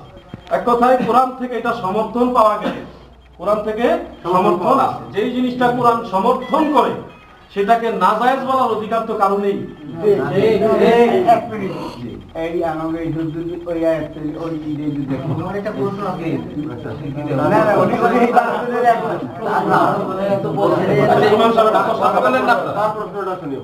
ইমাম সাহেব বলেন খন্ড হয়ে যায় সেদিন যে বসে পড়া যাবে, দাঁড়ানো করা যাবে না, অর্থাৎ ক্যাম্প করা যাবে না, সেই বিষয়ে কি সমাধান আছে? ক্যাম্প করা যাবে না, দাঁড়াইয়া কেমন সাথে তো দাঁড়াইয়া তো পড়া যাবে না, কিন্তু বসে যে সরল ওইটা করা যেতে পারে, কিন্তু দাঁড়ানো যাবে না। এটা কোন দাঁড়ানো কখনোই না। বিষয়টা হলো কি, এটা প্রশ্নের আওতায় পড়ে না, কারণ বসে ক্যাম্প করা যাবে মানে ক্যাম্প মানে ক্যাম্প শব্দের অর্থই দাঁড়ানো। বসে মিলাদ শরীফ আপনারা খেয়াল করবেন, আমি কিন্তু বলেছি যে মিলাদ শরীফের মৌলিক 2টা ধারা, সবাই খেয়াল করবেন, খেয়াল করবেন। মিলাদ শরীফের মৌলিক কয়টা ধারা বলছিলাম? 2টা। একটা হলো মিলাদ আর একটা হলো কিয়াম। মিলাদ শরীফ তো দাঁড়ায় কেউ করে না, মিলাদ শরীফ উপলক্ষে নবীর মহব্বতে কিয়াম করে দাঁড়ায়, একটা আরেকটার সাথে আমরা একসাথে মিলাইয়া করি। মিলাদ শরীফের আলোচনা করি, নবীজির জন্মকালীন আলোচনা করি, নবীর শান মান গাই, দুরূদ শরীফ করি, এক পর্যায়ে নবীর মহব্বতে দাঁড়ায়া সালাম দিই। এখন যদি কেউ বলে দাঁড়ায়া কিয়াম করা যাবে না, তাহলে সে বুঝলোই না কিয়াম মানেই দাঁড়ানো, কথা কি বুঝতে পারছেন? আর যদি কেউ বলে না আমি বসে বসে সালাম দিব, দাঁড়ায় দিব না, তাহলে আমাদের বক্তব্য হলো প্রেক্ষাপট আছে, যেমন নামাজের মধ্যে আমরা বসে বসে নবীজিকে সালাম দিই, আসসালামু আলাইকা আইয়ুহান নবী ওয়া রাহমাতুল্লাহি ওয়া বারাকাতুহু, দেই না? কিন্তু ওটা মিলাদ উপলক্ষে দেই না। অনেকে ভুল বোঝার চেষ্টা করে, আরে ভাই এটা তো মিলাদের সালাম না, এটা হলো নামাজের ভিতরে সালাম। আর কিয়ামের মধ্যে মিলাদ শরীফে যে সালামটা দেয় এটা নবীর মহব্বতে দেয়, এটা মিলাদ উপলক্ষে দেয়। কেন দেয়? নবী দুনিয়াতে আসছে, এটা আমাদের জন্য খুশির খবর না দুঃখের খবর? খুশি। সাহাবীদের যুগে প্রসিদ্ধ একটা আমল ছিল যেমন হযরত উসমান রাদিয়াল্লাহু আনহু একটা খুশির সংবাদ শোনার পরে তিনি আনন্দে দাঁড়ায় যেতেন, মানে আনন্দে দাঁড়ায় যাওয়াটা এটা সাহাবীদের সুন্নাত। নবীজি দুনিয়াতে আসছে এই আনন্দের সংবাদটা পেয়ে আল্লাহর নবীকে পেয়ে আনন্দের আমরা দাঁড়াইয়া কিছুক্ষণ সালাম দেই, এটা হলো মিলাদ শরীফের কিয়াম। ওইটা এই নামাজের সালাম না, এটা হলো মিলাদের নববীর সালাম। এখন এটা আমাদের এটা বলার প্রয়োজন নাই, কারণ বিনা দলিলে নবী পাই আমরা খুশি। নবী পাইয়া খুশি, এটার লাগে দলিল লাগবো না। মুফতি সাহেব এটা স্মরণ করে দিতেছে দলিল দিতাম, আবার কিসের দলিল? নবী পাইয়া বিনা দলিল আমরা খুশি। এই খুশিতে আমরা আনন্দে নবীজিকে দাঁড়ায়া সালাম দিই। এই আরেকটা কথা, এই সালাম দেওয়ার জন্য আমি দুইজন হাজির হোক, বিশেষ নাম বলবো না, ওরা তো করছো, আমিও করছি। ওখানে যাইয়া মদিনাতে যাইয়া করে সালাম দিয়ে আমরা দিলাম, তখন তো দাঁড়াইয়া দিয়েছিলাম না বসিয়ে দিয়েছিলাম? দিয়েছিলেন তো দাঁড়াইয়া বসবার জায়গা নাই।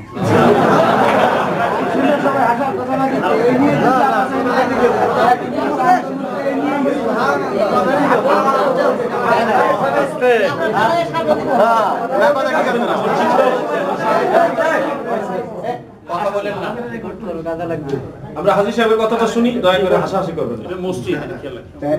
কথা যখন ওই কথা বললাম, যখন আমরা সালাম দিলাম মদিনায়, আসসালাম ইয়া রাসূলুল্লাহ, তখন কি দাঁড়াইয়ে দিছি না বসে?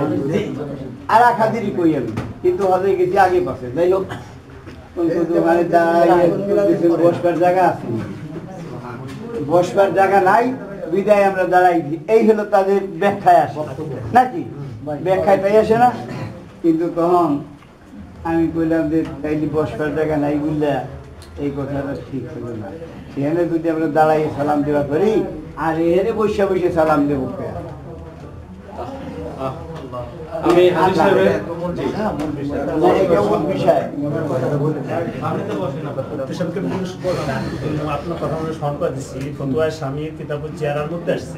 সেখানে বলা হয়েছে রাসূলুল্লাহ সাল্লাল্লাহু আলাইহি ওয়াসাল্লামের রওজা শরীফ যখন জিয়ারত করতে হবে তখন নামাজের কাজে দাঁড়াতে হবে।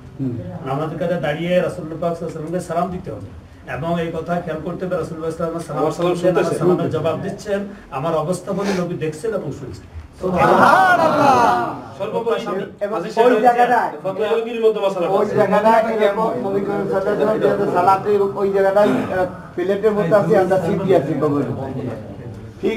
সাহেব, আমরা ভাইয়ের কথা শুনবো ইনশাআল্লাহ।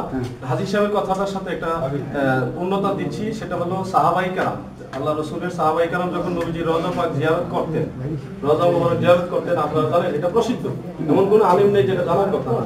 সমস্ত সাহাবীরা রওজা পাকে জিয়ারতের সময় তারা প্রথম দাঁড়াইয়া নবীজিকে সালাম দিয়া প্রয়োজন হলে পরে বসতো, কিন্তু আগে সালামটা দিত কিভাবে? দাঁড়াইয়া। এটা সমস্ত সাহাবীদের সুন্নাত। অতএব কেউ যদি মনে করে আমি জায়গা পাইলে বইয়া সালাম দিলে, এটা চরম কি বলবো, আমি উচ্চারণ করতে পারছি না, আল্লাহ যেন বুঝার তৌফিক দেন। আমার ভাইজান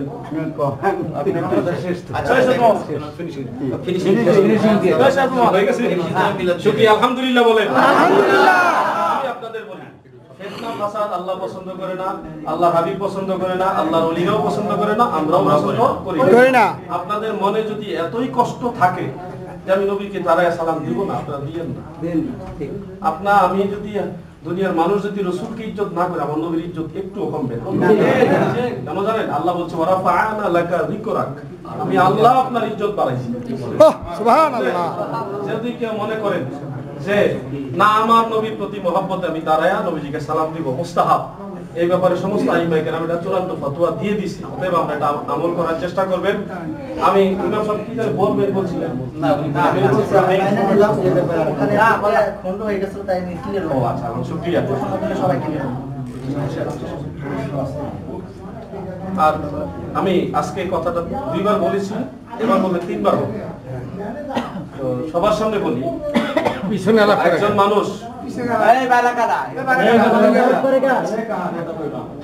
একজন মানুষ সে যখন দাঁড়ায় নবীজিকে সালাম দেয়, বাস্তবতাটা বলবেন আপনারা, যেটা বাস্তব। একজন মানুষ যখন দাঁড়ায় নবীজিকে সালাম দেয়, তার অন্তরে নবীজির মহব্বত পয়দা হয় না কুখায়েশ পয়দা হয়? নবীজির মহব্বত। এমন কেউ কি বলতে পারবেন যে আমি নবীজিকে সালাম দেওয়ার সময় আমার মনের মধ্যে কু খায়েশ আসে?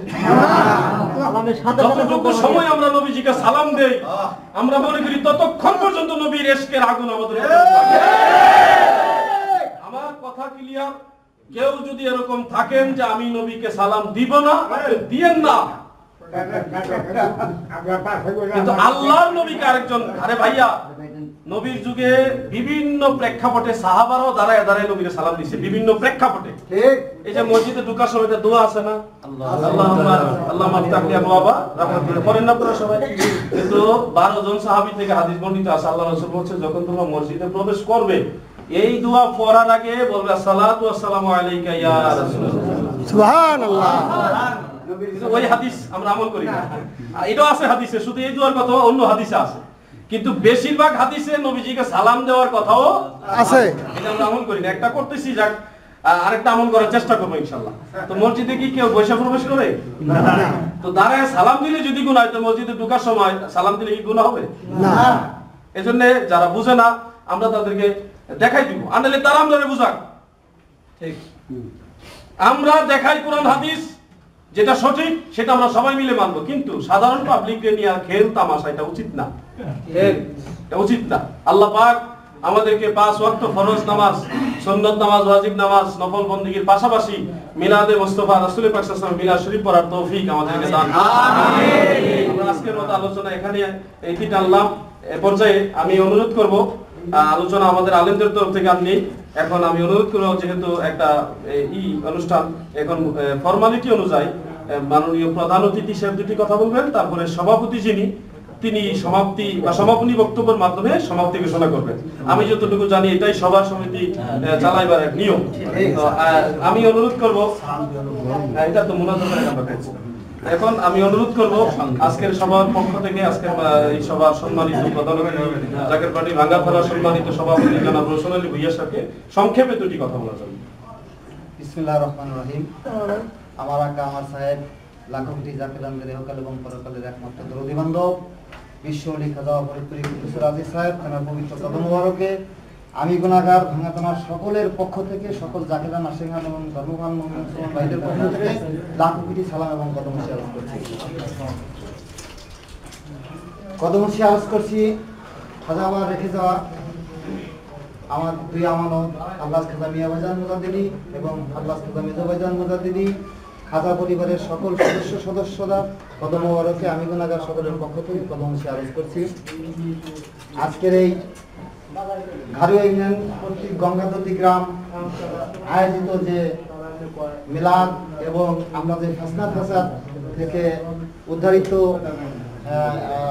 সম্মেলনের সম্মানিত সভাপতি, উপস্থিত এই গ্রামের কৃতি সন্তান আমারই পরমাত্মীয় জনাব মতিউর রহমান ভাই সাহেব এবং উপস্থিত অত্র এলাকার গণ্যমান্য ব্যক্তিবর্গ, সকল ইউনিয়ন এবং সহযোগী সংগঠন এবং ভাঙ্গা থানার বিভিন্ন অঞ্চল থেকে আমার প্রান্তীয় নেতৃবৃন্দ, আশিকান জাকিরান এবং ধর্মপ্রাণ মুমিন মুসলমান ভাইরা, এবং আজকের এই মহতী অনুষ্ঠানে বিশ্ব জাকের মঞ্জিলের স্বনামধন্য আলেমগণ, সকলের প্রতি আমার সালাম, আসসালামু আলাইকুম।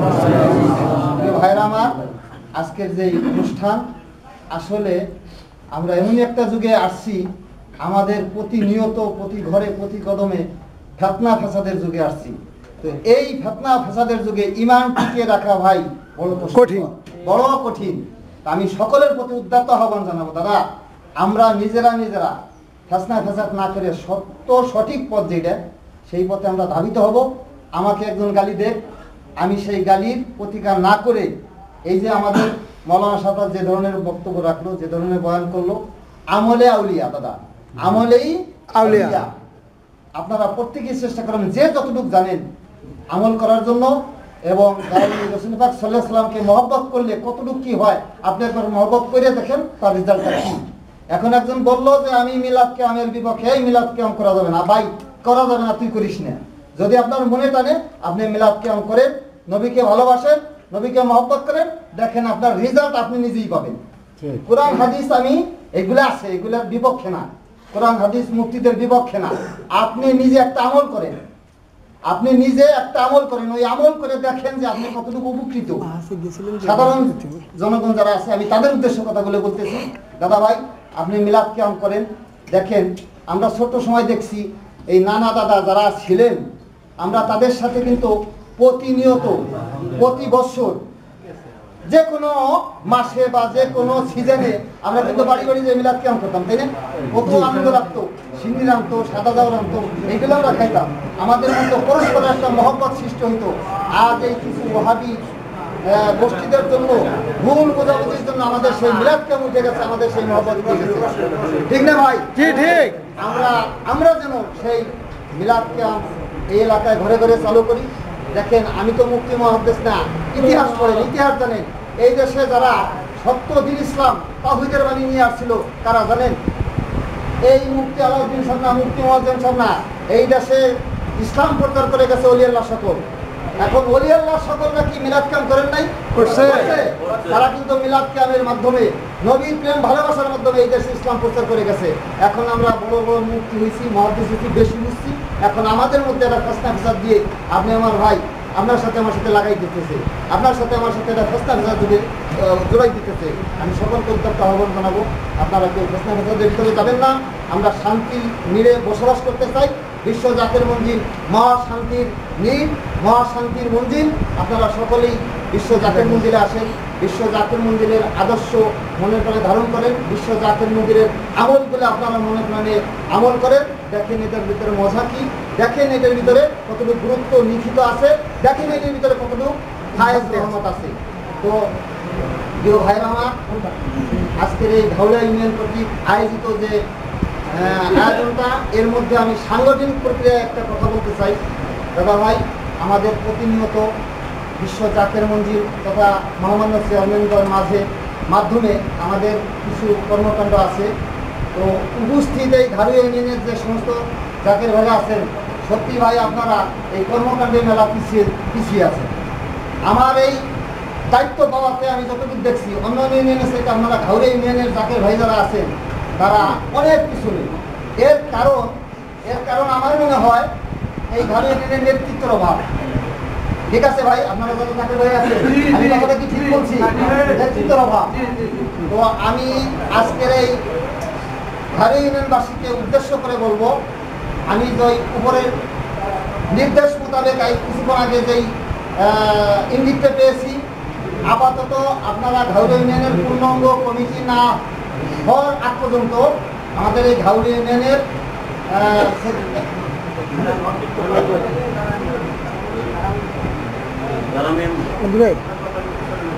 ভাষার কথা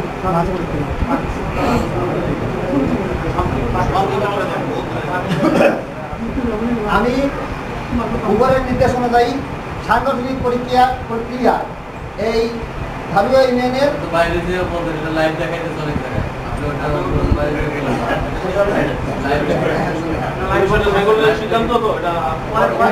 সাংগঠনিক সিদ্ধান্তটা পরে জানাই দেবো। তো এখনই আমার বক্তব্য আমি এখনই শেষ করছি। সকলে আমার জন্য দোয়া করবেন, আমি যেন এই বিশ্ব জাকের মন্দিরের খেদমত এবং রূপকথা সম্পূর্ণরূপে পালন করতে পারি। এই জন্য আমি সকলের দোয়া কামনা করে আমার সংগীত উদ্যোগ আমি শেষ করছি। আসসালামু আলাইকুম। প্রিয় হাজিরিন, আমরা এই অনুষ্ঠানের শেষ প্রান্তে করেছি। এখনই আমাদের আজকের এই মহতী অনুষ্ঠানের সম্মানিত সভাপতি সাহেব হাজী তৈয়ব আলী মাতুব্বর সাহেব সমাপ্ত ঘোষণা করবে। তার আগে আমি একটা কথা বলবো যে আমাদের এই অঞ্চলে অনেক চরমানায় জাকের ভাইরা মুরিদরা আছেন, চরমানায় বন্দী, ওনারাই বেশি ফেতনা ফ্যাসাদটা সৃষ্টি করেন। তাদের উদ্দেশ্যে বলবো, আমাদের আলেম ওলামাদের কাছ থেকে আমি বহুবার শুনছি, তাদের যে সিলসিলা ইসহাক সাহেব হইতে শুরু করে আলজারি পেশার কালী ইব্রাহিম এবং রশিদ আহমেদ গাঙ্গুহি, হাজী ইমদাদুল্লাহ মহাজির মক্কি, ওনারা মিলাদ ক্যাম্প করছেন এবং তাদের লিখিত কেতাবালিতে তাদের প্রমাণ আছে। তারা কিভাবে বিরোধিতা করেন, এই জন্য কথাটা বললাম। আমি এখন সভাপতি সাহেবকে সমাপ্ত ঘোষণা করার জন্য। জ্ঞানের অভাব, জ্ঞানের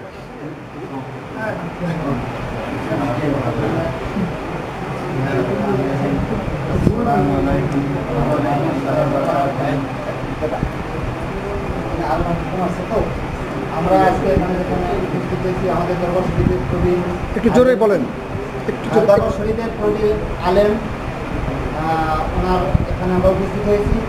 আমরা এরপরই ওনার মাজার জিয়ারত করবো এবং মিলাদ শিল্প করবো, তারপরে আমাদের আজকের এই অনুষ্ঠান শেষ হবে। এই জায়গাতেই জিয়ারত করবো। হ্যাঁ, এই জায়গাতেই একসাথে। তো আজকে যারা আলেম ওলামা এবং মুফতি এবং মাওলানা এতে আমরা অনেক খুশি। আমরা এমনি একটা শেয়ার করেছি, এমন একটা সংকটে পড়ছে না যে সংকটটার দিন আমরা রাজনীতিটা আমি আর এই বটিয়ারে আমরা কিন্তু খোলা থাকি। আমরা দুজন আরও কিছু এই দুজনের বেশি সংকটে পড়ছিলাম। সংকটে পড়ার কারণে পরবর্তীতে যেভাবেই হোক ওটা হয় নাই। আমরা চাইছিলাম একটা সুষ্ঠু সমাধান, কাউকে করে সমাজে আসা যাবে না, আপোষে আসতে হবে, কিন্তু সেটা আমরা পারি নাই। না পারলে আজকে যতটুকু আমরা জানতে পারলাম আপনাকে যা হাদিস কোরআনের আলোকে জানতে পারলাম যে না এটা সবটাই জায়েজ, না জায়েজের কিছু নাই। এবং যেসব আলেমে যেসব কথাবার্তা তার দিয়ে একটা কথা আমি বললাম, ওই জন্য আগের দিন একটা খলিল সাহেব, যাই হোক সেই আলোকের কথাও বললাম। বলার পরে কিন্তু আপনার কাছে তা আর একটা জিনিস আমরা একটু কনফার্ম হইলাম, যা জানতাম নামতে বললাম না, আমরা এটা জেনারেল নিয়ে দেখা করি। যাই হোক আজকে অনেকটা অভিজ্ঞতা অর্জন হলো।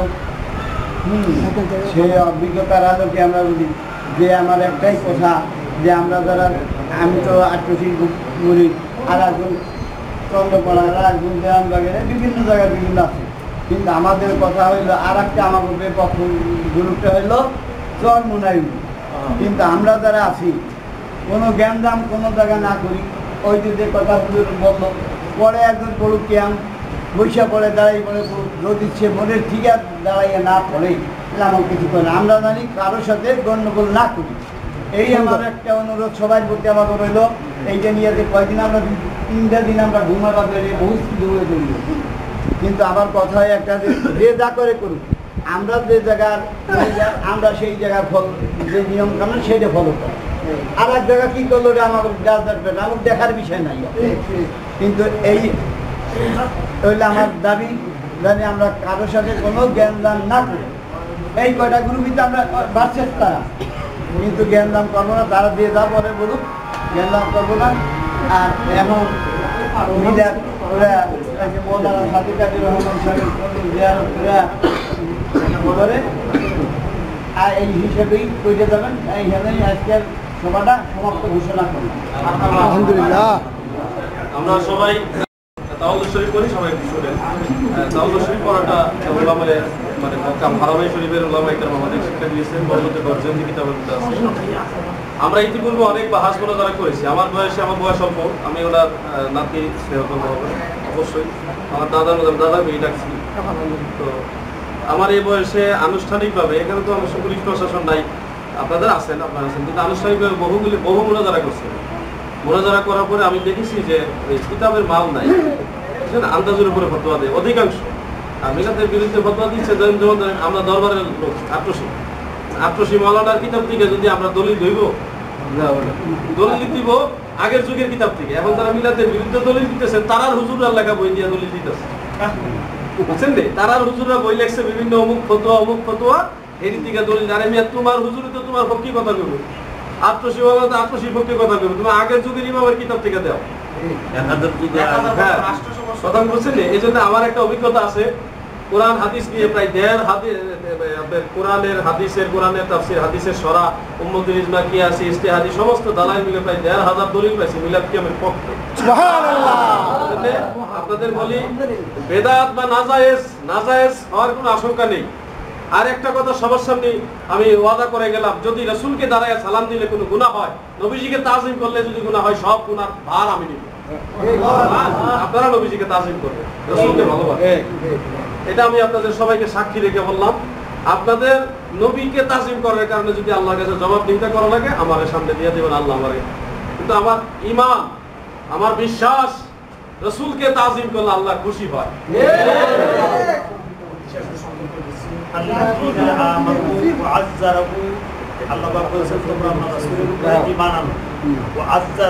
এবং তার ইজ্জত দাও, সম্মান দাও, তারপরে তার উপরে তার আনুগত্য করে। এটা আল্লাহ পাকের ইজ্জত দেওয়াটা আল্লাহ পাকের সরাসরি নির্দেশ।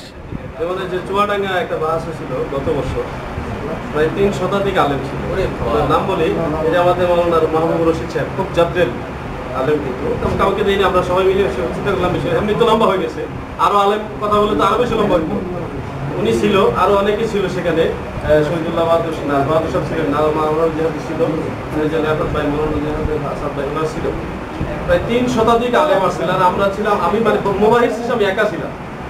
তো তারাও দেখলাম, আমি বলবো না নাম, ওই যে অমুক দরবার, তমুক দরবার, অমুক অমুক তমুক, প্রায় 5টা গ্রুপ মিল্লায় ছিল। আমি নাম বললাম না শুধু শান্তির জন্য, 5টা গ্রুপ মিল্লা 3 শতাধিক আলেম আসে, আপনি কি মনে করেন? আর সেখানে আমরা একেবারে নগণ্য, আমি মুবাহিস একলা, আমার সহযোগী কেউ নেই, ওনারা ছিলেন পাশে। তো এখন সেই 2.5 ঘন্টা বাহাসের মধ্যে যতগুলি দলিল দিল, প্রত্যেকটা দলিল হলো ভুয়া। ওনারা দলিল দিছে মুখে, তাও কিতাব লয়ে না, আমরা তো কিতাব খুলি, ওরা কিতাব খুলি না, কাগজের টুকরা দিয়া কোরআন শরীফের আয়াত পড়ে ঠিক, কিন্তু ব্যাখ্যা করে মন করে। কথা বলছেন নি? ওনারা আয়াত পড়ে, আর আমি তাফসীর খুলে দেখাই 1000 বছর আগের কিতাব, এই কিতাবে আপনাদের কথার বিপরীত কথা আছে, আপনার একটা ঠিক না, তাফসীর ঠিক। এভাবে খালি 2.5 ঘন্টা বাহাস হয়েছে, ওনাদের দলিল দিচ্ছেন, আমি খালি পাল্টা কিতাব দিয়ে প্রমাণ করছি, ওনাদের ব্যাখ্যা মন করা। 2.5 ঘন্টা পরে আমি ঠাস একসাথে কয়েকটা দলিল দেওয়ার পরে ব্যাটারি একবারে অটো ডাউন হয়ে গেছে। আমাদের আপনাদের কাছে বলতে পারি, রাসূলকে ভালোবেসে কে ক্ষতিগ্রস্ত হয়নি, আর হবেও না। নবীর ভালোবাসা আমাদের ঈমান, নবীজির মহব্বত আমাদের ঈমান। সেই নবীর মহব্বতে তাওয়াল্লুদ শরীফার লাগবে না। আসেন আমরা এমনি আল্লাহর নবীর তাজিমে দাঁড়ায়া সালাম জানাইয়া নবী সালাম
যদি পাইতাম নূরের কদম আমরা তুমি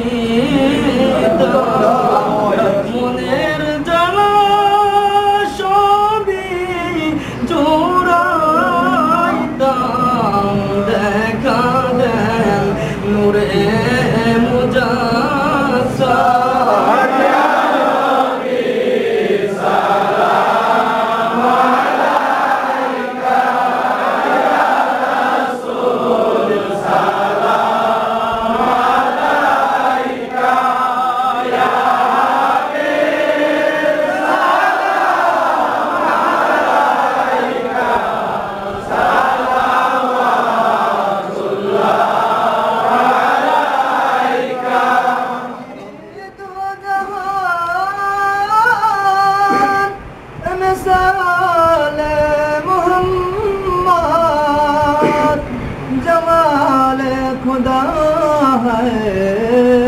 কমালে মোহাম্মদ আমার মরণের কালে নবী আপনাকে নিকটে পেলে উঠবে না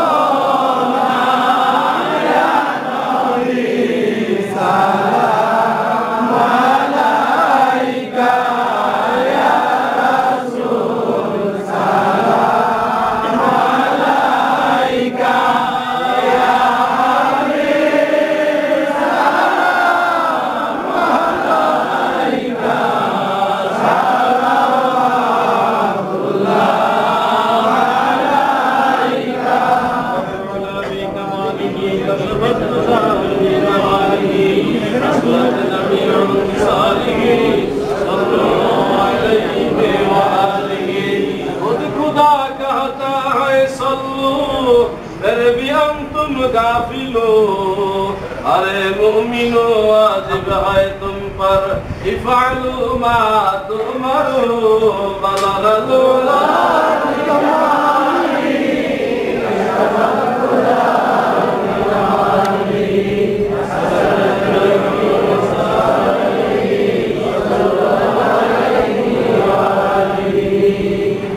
আমাদের দরবার শরীফের প্রবীণ খাদেম সাবেক পেশিমাম বিশ্ব জাকির মসজিদ জামে মসজিদ জনাব আলহাজ মাওলানা সাদেকুর রহমান সাহেব তিনার জিয়ারতের উদ্দেশ্যে পাশাপাশি আমাদেরও মা বাপ অনেকে নেই, দাদা নেই, দাদি নেই, নানা নানি, ময়মুরুখী অনেকেরই তো কবরে আছে। সবার জিয়ারতের উদ্দেশ্যে আমরা পাক কালাম হাতে করি, একসাথে আমরা মোনাজাত করবো ইনশাআল্লাহ। সবাই পড়েন, আঙ্গুলের করা হিসাব রাখেন কোন কালাম তোমার পড়া হচ্ছে। أعوذ بالله من الشيطان الرجيم بسم الله الرحمن الرحيم أستغفر الله من كل ذنب وأتوب إليه أستغفر الله ربي من كل ذنب وأتوب إليه أستغفر الله من كل ذنب وأتوب إليه أستغفر الله ربي من كل ذنب وأتوب إليه أستغفر الله ربي من كل ذنب وأتوب إليه أستغفر الله ربي من كل ذنب وأتوب إليه أستغفر الله من كل ذنب وأتوب إليه بسم الله الرحمن الرحيم الحمد لله رب العالمين الرحمن الرحيم مالك يوم الدين إياك نعبد وإياك نستعين اهدنا الصراط المستقيم صراط الذين أنعمت عليهم غير المغضوب عليهم ولا الضالين. بسم الله الرحمن الرحيم الحمد لله رب العالمين الرحمن الرحيم مالك يوم الدين إياك نعبد وإياك نستعين اهدنا الصراط المستقيم صراط الذين أنعمت عليهم غير المغضوب عليهم ولا الضالين آمين. بسم الله الرحمن الرحيم الحمد لله رب العالمين الرحمن الرحيم مالك يوم الدين إياك نعبد وإياك نستعين اهدنا الصراط المستقيم صراط الذين أنعمت عليهم غير المغضوب عليهم ولا الضالين آمين. بسم الله الرحمن الرحيم قل هو الله أحد الله الصمد لم يلد ولم يولد ولم يكن له كفوا أحد. بسم الله الرحمن الرحيم قل هو الله أحد الله الصمد لم يلد ولم يولد ولم يكن له كفوا أحد. بسم الله الرحمن الرحيم قل هو الله أحد الله الصمد لم يلد ولم يولد ولم يكن له كفوا أحد. بسم الله الرحمن الرحيم قل هو الله أحد الله الصمد لم يلد ولم يولد ولم يكن له كفوا أحد. بسم الله الرحمن الرحيم قل هو الله أحد الله الصمد لم يلد ولم يولد ولم يكن له كفوا أحد. بسم الله الرحمن الرحيم قل هو الله أحد الله الصمد لم يلد ولم يولد ولم يكن له كفوا أحد. بسم الله الرحمن الرحيم قل هو الله أحد الله الصمد لم يلد ولم يولد ولم يكن له كفوا أحد. বিসমিল্লাহির রহমানির রহিম কুল হুয়াল্লাহু আহাদ আল্লাহুস সামাদ লাম ইয়ালিদ ওয়া লাম ইউলাদ ওয়া লাম ইয়াকুল লাহু কুফুওয়ান আহাদ বিসমিল্লাহির রহমানির রহিম কুল হুয়াল্লাহু আহাদ আল্লাহুস সামাদ লাম ইয়ালিদ ওয়া লাম ইউলাদ ওয়া লাম ইয়াকুল লাহু কুফুওয়ান আহাদ বিসমিল্লাহির রহমানির রহিম কুল হুয়াল্লাহু আহাদ আল্লাহুস সামাদ لم يلد ولم يولد ولم يكن له كفوا احد بسم الله الرحمن الرحيم اللهم صل على سيدنا محمد وسلم اليك وآله وسلم اللهم صل على سيدنا محمد وسلم اليك وآله وسلم اللهم صل على سيدنا محمد وسلم اليك وآله وسلم اللهم صل على سيدنا محمد وسلم اليك وآله وسلم اللهم صل على سيدنا محمد وسلم اليك وآله وسلم اللهم صل على سيدنا محمد وسلم اليك وآله وسلم اللهم صل على سيدنا محمد وسلم اليك وآله وسلم اللهم صل على سيدنا محمد وسلم اليك وآله وسلم اللهم صل على سيدنا محمد وسلم اليك وآله وسلم اللهم صل على سيدنا محمد وسلم اليك وآله وسلم اللهم صل على سيدنا محمد وسلم اليك وآله وسلم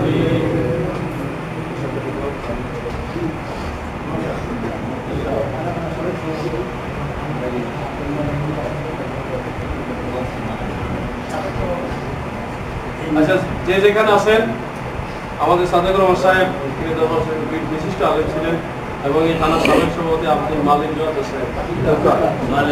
সাহেব তিনি ইন্তেকাল করেছেন। এছাড়া সমস্ত ময়মুরব্বী জন্য যারা চুপ বসেন সবার জন্য দোয়া করুন। আল্লাহর হুজুরে হাত উঠায় বলুন আল্লাহুম্মা আমিন। জীবনের শেষ মোনাজাত মনে করে আবারও বলুন আল্লাহুম্মা আমিন।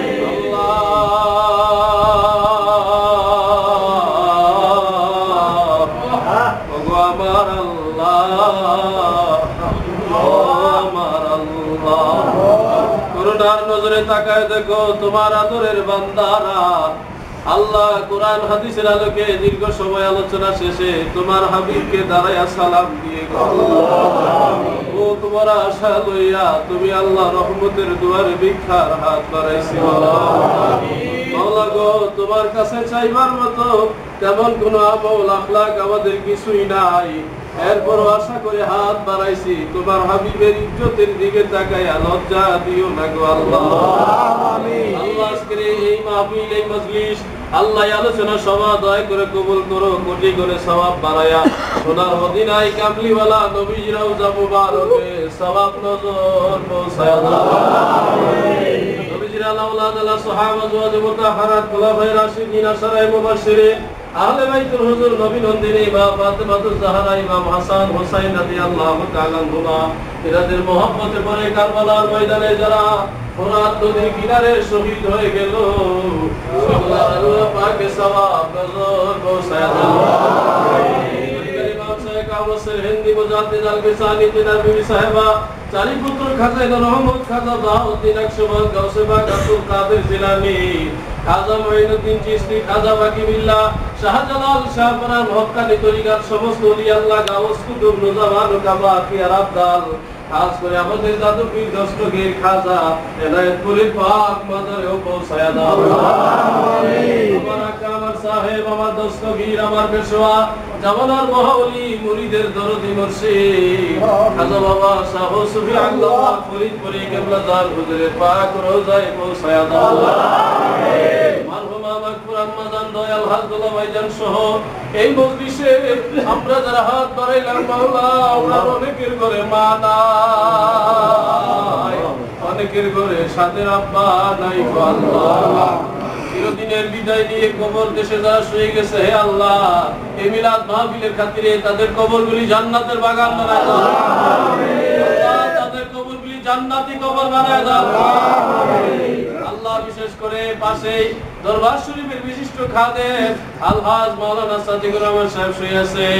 আল্লাহ ভাঙ্গা থানার সাবেক সভাপতি আব্দুল মালিক চোকদার সাহেব, এই গ্রামের এই সমাজের মুরব্বী, গ্রামবাসী, প্রতিবেশী যারা চিরদিনের বিদায় নিয়ে আপনজনদেরকে ছেড়ে কবর দেশে চলে গেছে, হে আল্লাহ। আল্লাহ এই মিলাদ শরীফের উসিলায় সবার কবর তুমি জান্নাতের বাগান বানায় দাও, সবার কবরের আযাব মাফ করে দাও আল্লাহ। রব্বুল আলামিন, আমরা যারা হাত বাড়াইলাম আমাদের জীবনের সমস্ত গুনাহ খাতা মাফ করো আল্লাহ। আল্লাহ, আমাদের মধ্যে যারা অসুস্থ তুমি আল্লাহ সুস্থ করে দাও, সকলের ব্যবসা বাণিজ্যের মধ্যে খায়ের বরকত দান করো আল্লাহ। যারা দয়াল নবীর ইজ্জত বুঝে না তাদের বুঝার জ্ঞান দাও আল্লাহ। যারা ওলি আল্লাহ চিনে না তাদের চিনার সেই চোখ দান করো আল্লাহ। আমাদের অন্তরে নবী পাকের মহব্বত দ্বারা ভরপুর করে দাও আল্লাহ। আমাদের সবাইকে আমাদের পরিবার পরিজনকে রহমতের চাদরে নিচে রাখো আল্লাহ। আল্লাহ, সাদেকুর রহমান সাহেবের ছেলে মেয়ে নাতি নাতি আপনজন যারা আছে আল্লাহ, রওশন আলী ভূঁইয়া সাহেব সহ আজকের এই সভার সম্মানিত সভাপতি আল্লাহ, যারা মেহমান হিসেবে উপস্থিত আছেন, বিশেষ অতিথি সমাজের ময় মুরব্বী, আমরা মিসকিন গুনাহগার সহ সবার হাজিরা তুমি আল্লাহর দরবারে কবুল করো। আমাদের চলার পথে সমস্ত বিপদ আপদ দূর করে দাও আল্লাহ। অশান্ত দুনিয়ায় শান্তির বাণী শোনাইবার জন্য দুই ভাইজানকে চাচাজান নয় খাজা পরিবারের সকলের হায়াত বাড়ায় দাও আল্লাহ। রব্বানা আতিনা ফিদ দুনিয়া হাসানাতাও ওয়া ফিল আখিরাতি হাসানাতাও ওয়া কিনা আযাবান নার। আমিন সুম্মা আমিন বিহাক্কি লা ইলাহা ইল্লাল্লাহ মুহাম্মাদুর রাসূলুল্লাহ। ওয়াবিরা বলছে যে আমরা আসবো না, তো এরা আসবে না কেন? আমরা তো চাই এলাকাবাসী সমস্যার সমাধান করুক। যে বিষয়গুলোর উপরে সমস্যা হইতেছে বা যে আমলটা করলেও ওরা বলতেছে না জায়েজ, বা যে আমলটা করলে ওরা বলতেছে বেদাত, আমরা চাইতেছি কোরআন এবং হাদিস কি বলে। কোরআন হাদিস যদি সাক্ষী দেয় যে এটা ইসলামের পক্ষে, আল্লাহ রাসূলের হাদিস যদি সাক্ষী দেয় যে ইসলামের পক্ষে, তাহলে সেটা আমল করা আমাদের জন্য ফরজ। তো ফরজ বিষয়টা নাকি গুনাহ বিষয়, এটা যাচাই করার জন্য তো সাধারণ মানুষের ইচ্ছা যে কোন বিষয়টার উপর আমরা আমল করতেছি। তো সাধারণ মানুষ সেটাই বলতেছে যে ওয়াহাবিরা আসলো না কেন, সেটা এখনও ওইখানকার যে স্থানীয় প্রতিনিধি যারা চেয়ারম্যান আছে ওনার কাছে জিজ্ঞেস করবেন। তারপরে দূর দূরান্ত থেকে, যে আমরা একটু আগে জিজ্ঞেস করলাম, ঢাকা কেরানীগঞ্জ থেকে আসছে, তারপরে একজন আসছে চিটাং থেকে, আমাদের এই যে মাওলানা একজন আসছেন বাহাদুর সাহেব, উনিও চিটাং থেকে আসছেন। তো বিভিন্নভাবে বিভিন্ন ফরিদপুরের বিভিন্ন স্থান থেকে লোকজন আসছে বাহাসের উদ্দেশ্যে। এখন বাহাস হইল না, আর টসি মাওলানারা আসছে আর ওয়াহাবিরা আসে না। তো গ্রামবাসী বলতে চাইতেছে, আমরা যারা আছে আমরা বলতে চাইতেছি যে আটরশি মাওলানারা যেহেতু আসছে, তাহলে আটরশি মাওলানাদের কথাই সত্য, ওরাই সঠিক পথে আছে, আমরা সেই আমলটা করবো। এবং আটরশি মাওলানাদের কাছে আমাদের রিকোয়েস্ট, ওনারা যেন আপনার বৈশাখ কিছু কথা বলে, মিলাদ ক্যাম যুক্তি দিয়া আল্লাহর কোরআন এবং রাসূলের হাদিস দিয়ে প্রমাণ করে যে হ্যাঁ এটা ভিত্তি আছে, এটা জায়েজ, তাহলে আমরা সেই কথার উপরে নির্ভর করবো। এবং এলাকাবাসীরা এই বলতেছে যে আমরা এখানে যারা সমাজে আছি, আমাদের এখানে 11টা মসজিদ, আমরা এই মসজিদে 12টা মসজিদ, যদি আমাদের দৃষ্টিকোণে মনে হয় যে ওয়াহাবিপন্থী বা আল্লাহ রাসূলকে সম্মান করার পরে ওনারা বেদাত বলতেছে, তাহলে আমরা অচিরে এই ইমামদেরকে বয়কট করব এবং আমাদের এই এলাকায় রাখা যাবে না। এরা এলাকাবাসীদেরকে, যারা আমরা এতক্ষণ এখানকার বহু এলাকাবাসীর সাথে কথা বলছি, তারা প্রত্যেকে তাদের জবানিতে আমাদের কাছে রেকর্ড দিছে যে আমরা চাই শান্তি, আমরা চাই আল্লাহ রাসূল, আল্লাহ যদি সম্মান দিতে পারে আমরা বান্দা হইয়া সম্মান নষ্ট করব কেন? এটাই সঠিক মাসালা জানার জন্য ওনারা আগ্রহ প্রকাশ করছে। তারপরে এখন আপনারা যারা আটরশি থেকে আসছেন, আমাদের আকুল আবেদন, আপনারা কোরআন এবং হাদিসের আলোকে আপনারা ফায়সালা করবেন যে হ্যাঁ সত্য কোনটা। একটা মানুষ মৃত্যুর আগে যেন খারাপ আমল করে বা আরেকজনের প্ররোচনায় পরে আল্লাহ রাসূলকে সাথে বেয়াদবি করে যেন কবরমুখী না হয়, সেটা আপনাদের নৈতিক দায়িত্ব। আপনারা এই মাসালাগুলো প্রমাণ করে বুঝিয়ে দিবেন যে আল্লাহ রাসূল এটা করতেন বা আল্লাহর কোরআনে জায়েজ আছে, আপনারাও করবেন। কোরআন এবং হাদিস যা বলে, আপনাদের প্রতি আমাদের আকুল আবেদন থাকলো এলাকাবাসীর পক্ষ থেকে, আপনারা সেটাই বলবেন ইনশাআল্লাহ। ধন্যবাদ। এখন আলোচনা হলে, আপনি তো এই এলাকারই বাসিন্দা, ভাইয়ের নামটা যদি বলতেন। আমার নাম আশু শেখ। আশু শেখ। তো আজকে তো এইখানকার এলাকাতে এই গ্রামে বাহাস হওয়ার কথা ছিল যে আটরশির মুফতি সকলদের সাথে ওয়াহাবিরা বাহাস করবেন। বিষয়ভিত্তিক হলো মিলাদ কিয়াম জায়েজ না, মাজার জিয়ারত জায়েজ না, বা আরও ইত্যাদি ইত্যাদি কিছু প্রশ্ন ছিল, সেগুলো বাহাস করে জনসম্মুখে সাধারণ মানুষকে জানাবে যে কোনটা সহি কোনটা সঠিক না। এটা মানুষ জানবে, মানুষ ইবাদত করার জন্য সহযোগী একটা মাধ্যম সৃষ্টি হবে। তো আজকে যে বাহাসে আটরশির মাওলানা সকল আসলেন আর যে ওয়াহাবিরা আসলেন না, এতে আপনাদের মত কি? আমাদের মতামত হচ্ছে এতে যারা আসলেন না তারা দুর্বলের কারণেই তারা আসলেন না, তারা মিলাদের পক্ষে নাই।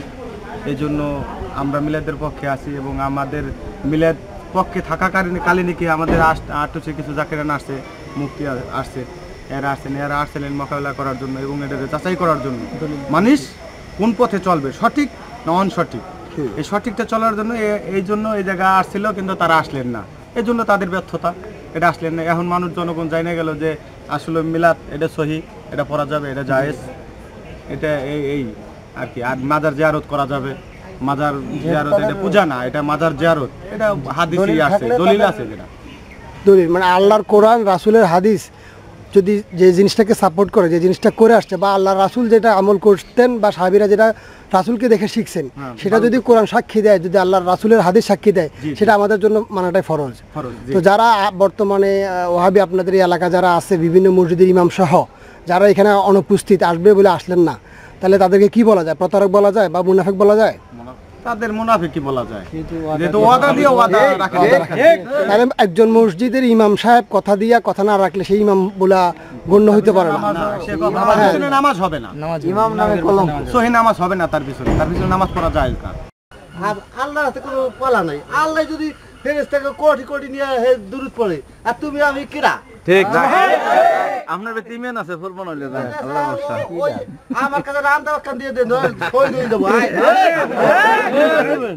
আল্লাহু আকবার। আমাদের এদিকে এক আমলোক কিয়ামের বিরুদ্ধে করে পার্সেন্ট হলে মুন্সির টাস টাস করে বেরিয়েছে।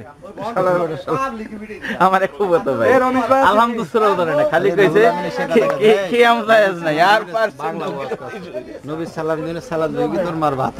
ভাইয়া, আপনি তো এলাকার বাসিন্দা, তো আজকে তো এখানে বাস হওয়ার কথা, তো এই আটরশি দরবার শরীফের মুফতি সকল বাস করার জন্য নির্দিষ্ট সময় সকাল 10টায় উপস্থিত হয়েছে, তো ওয়াহাবিরা যে আসলো না, সমাজে বিশৃঙ্খলা সৃষ্টিকারী ওয়াহাবিরা বিভিন্নভাবে যে ফতোয়া দেয়, আল্লাহর ওলিকে মাজারে যাওয়া নিষেধ বা রাসূল করিম সাল্লাল্লাহু আলাইহি ওয়াসাল্লামের উপরে সম্মানার্থে দাঁড়ানোটা জায়েজ না, এই যে এই ফিতনাগুলা সৃষ্টিকারী যে ওয়াহাবিরা যে বাসে আসলো না, আপনার দৃষ্টিকোণে এটা কী মনে হয়?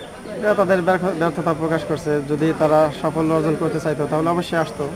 এখানে না আসার কারণ তাদের অসম্মতি, তারা এটা পারে নাই, ব্যর্থ হয়েছে, এটাই বোঝা যায়। তো আমরা ইতিপূর্বে বহু লোক এখানে সমবেত হয়েছে, এখানে আমরাও সমবেত হয়েছে, আমরা তো এরকম চাইছিলাম, কিন্তু সেটা তো হলো না। যেহেতু ব্যর্থতা প্রকাশ করছে, এখানে আর আমরা কি বলতে পারি? আসবে না, কেন আসবে না? তা বলছে না, আসার কথা বলছে না। আমরা তো কিতাবাদি নিয়ে এখানে আসছি, এখন বলবে আসবে না, এটা কিরকম কথা হইলো বলতো? না, আপনি তাদেরকে জানায় দেন, তারা যেন আসে, বা না আসে, না আসলে তো তাদের পরাজয় মেনে নিতে হবে। তারা আসবে কি আসবে না এটা আপনি শিওর জানায় দেন। কেন আসবে না তারা? তাদের আসতে হবে। তারা কি জন্য উল্টাপাল্টা ফতোয়া দেবে? না না, এটা মেনে নেওয়া যাবে না। আপনি তাদেরকে তাড়াতাড়ি আসতে বলেন, তারা আসবে কি আসবে না এটা আমাদেরকে জানায় দেন। না আসলে বুঝতে হবে তাদের পরাজয় মেনে নিতে হবে। আর যেন উল্টাপাল্টা কথা, আর যেন কোনো বিপক্ষ কথা, কোনো বিরোধী কথা, মিলাদ ক্যাম্প বিরোধী কথা, পীরাউলিয়াদের বিরোধী কথা যেন আর না বলে। আর যদি তাদের কোনো ক্ষমতা থাকে, মায়ের আসলে তারা আসে কথা বলুক। আমাদের মুফতি সাহেবরা আসছে, তাদের যত আলেম আছে তাদেরকে নিয়ে আসুক। আমরা এখানে অবস্থান করছি, 10টা আসার কথা, আপনি এখনো আসেন নাই। আমরা এখানে অপেক্ষা করবো, দরকার হয় আজকে সারাদিন, তবু তাদের আসতে হবে, তারা যেন আসে। আচ্ছা ঠিক আছে, ওকে, আসসালামু আলাইকুম। আমরা পড়ি না, আমরা পড়ি না, আগের কথাই আর কি। এখন এটা তারা সারেন্ডার যেহেতু করে ফেলছে, এখন তো আর কোনো কথাই নেই। আগে আমরা তো ফেসবুকে তো কমেন্ট করা হয়েছে এর ব্যাপারে, মাসুদ ভাই পোস্টে। একটা বিষয় হলো, আমরা তো আর সারেন্ডার করি নাই, আমরা হকের উপর প্রতিষ্ঠিত সারেন্ডার কোনো প্রশ্নই আসে না। হ্যাঁ, এটাই।